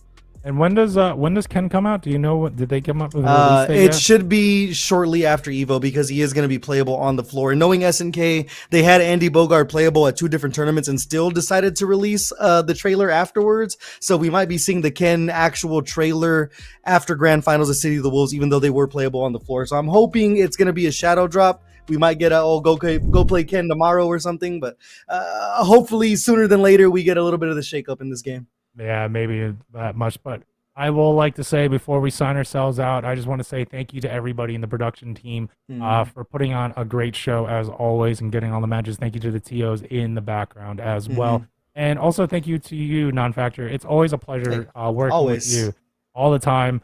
I always love our vibe is, and that's probably why we've done like 4 top 8s already, which I'm more than happy to do. But with that being said, before I sign myself out, I'll just do a quick shout out to my org, MTS, where we nourish the gaming, where we do not just fighting games of tournaments, but we also do library events and school events to sort of help our community out. Like I said, to show the kids that we can nourish the gaming. But with that, Non-Factor, what do you have to say before we close ourselves out for the night? There's a lot of things I want to say, but my lawyer is advising me that I do not go ahead and continue with them. But if you want to follow me over on Twitter and hear me yap about Blanca's bad matchups in Street Fighter 6 and how much I need some Salvatore buffs, go ahead and head over to Non-Factor FGC on Twitter to see what I'm commentating next, because I've been a busy man as of late. You're going to see me in a lot of places you probably wouldn't expect to see me. So go ahead and drop a follow and continue to support the Breakout series, man. They do a wonderful thing over here, wonderful production, regardless how things turn out at the end of tournaments. It was a great night of Fatal Fury. I believe that should be it. So hopefully we see you around next time. Remember to like and subscribe over on YouTube and tip your waitresses, and we will see you next week for some Fatal Fury action. Follow us on Twitter. Join the Discord. Please do it. It's a great community. All right. See you guys.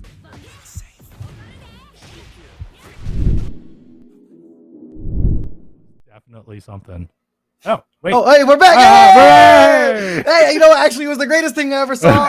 Great well played, guys. We're back in the business. Think we hit the wrong slide.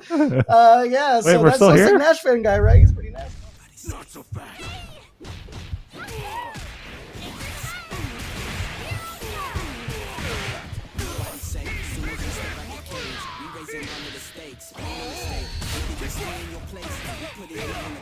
Look at our face, we put the fear in the dirt. We had to struggle for change, pick up the pace. We put in infinite work, that's why we stay getting paid. You're already late, we moving on to the next. You feel we're stuck in the phase, there's no debate. We draw the line in the sand, we say it's stuck to your face. We're on the break, till we put the team on the line. We took the city to state, what it's gonna take.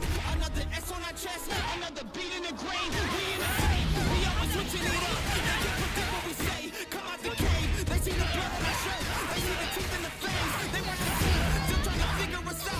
They think we came here to play. They see the snakes, they trying to give us a curse. They want us taking the bait.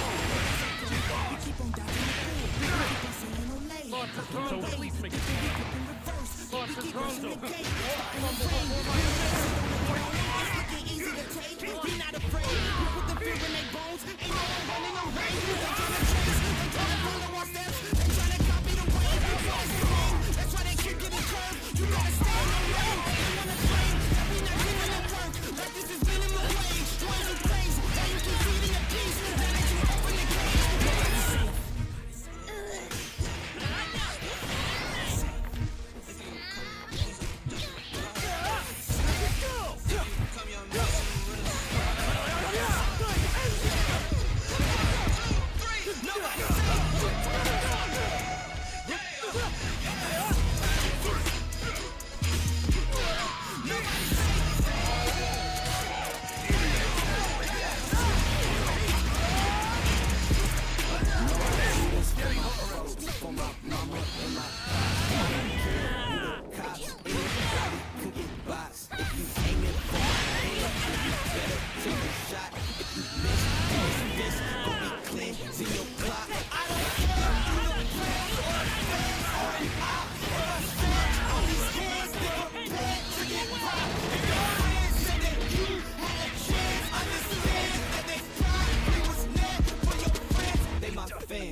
Danny still not able to close it out. My God. Issei has a Hail Mary. Holy cow! They did it! Oh my God! Jane Ray Jr., you can't be doing this. Actually, Oh my God. He's not dead. Okay.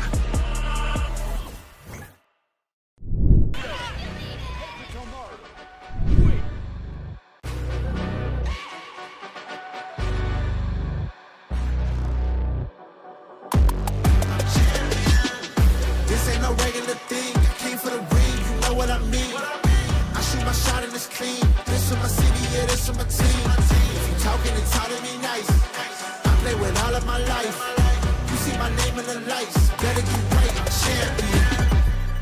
The game is in trouble, I've been in my depth for the piece of the puzzle, I got it for real. Still keep me going, I wake up and hustle, you won't see me buckle, I've been in the field. Man of the town, you been in your fields, I'm adjusting this crown. Call me your majesty, either that or your tragedy, we shutting everything down.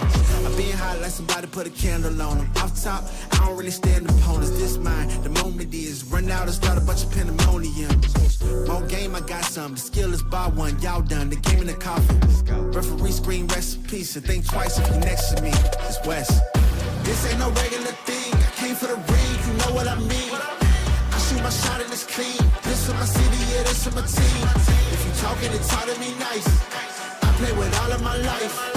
You see my name in the lights, better get right, I'm champion. It's our repetition, I'm stacking these trophies, I'm good with addition. I spit like a pastor, I give you the vision. Up early morning, enough for the sleeping. My life is a dream, but you wishing you lived it. Haters get livid, my pocket's Pacific, that's deep if you get it. So Tempur-Pedic, I sleep on the critics. Don't feel like competing, I'm hearing these crickets. Whoa, let me switch the flow, a new bounce. Coming to the den with a lion, I'm gon' pounce. Know I've been a king for a while, got a ring and a crown. That's the bling with the blow, what the team is about. Champions, you can tell by the ambience of this sound. Referee screen, rest in peace, and think twice if you next to me, just no doubt. This ain't no regular thing, I came for the ring, you know what I mean. If you talking and talk to me nice, I play with all of my life. You see my name in the lights, better get right. This ain't no regular thing, I came for the ring, you know what I mean. I shoot my shot and it's clean, this for my city, yeah, this for my team. If you talking and talk to me nice, I play with all of my life. You see my name in the lights, better get right, I'm champion.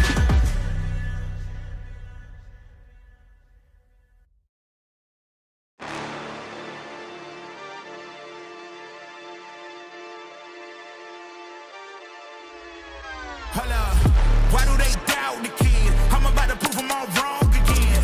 I got a low tolerance, cause they don't even know what the problem is. It's me. You waiting on the boy to fail, then hold your breath and face your death. Cause you play a roulette with each step I progress, no less. Go ahead and place your bets. Cause we know where we at, we know we top tier. Cause all the hate that you bring, we know it stops here. I'm taking off like a rocket here, ain't stopping here. It's strange how they cannot see the future, but see profit here. Wait up, we gon' always win. Promise that that's not a promise, yeah, that is a threat. You know that I promise to bring the team commas. When the whole team win, that's when you flex. Win, and I'ma do it again. Watch me win, then watch me do it again. Tell them I can't take no loss. My team hold no L's, no. Aiming for the top, can't make it by myself. I ain't taking no loss. I ain't taking no loss. Look, I'ma always win. I ain't taking no loss. Look, I'ma always win. We already know that we the coldest. Watch me heat it up, let me focus. I'm going toe to toe with foes. I know they notice. I kick in doors, they only hope for closing. Why? Cause they know I go again. And when they in a drought, I'm the one that can make it flow again.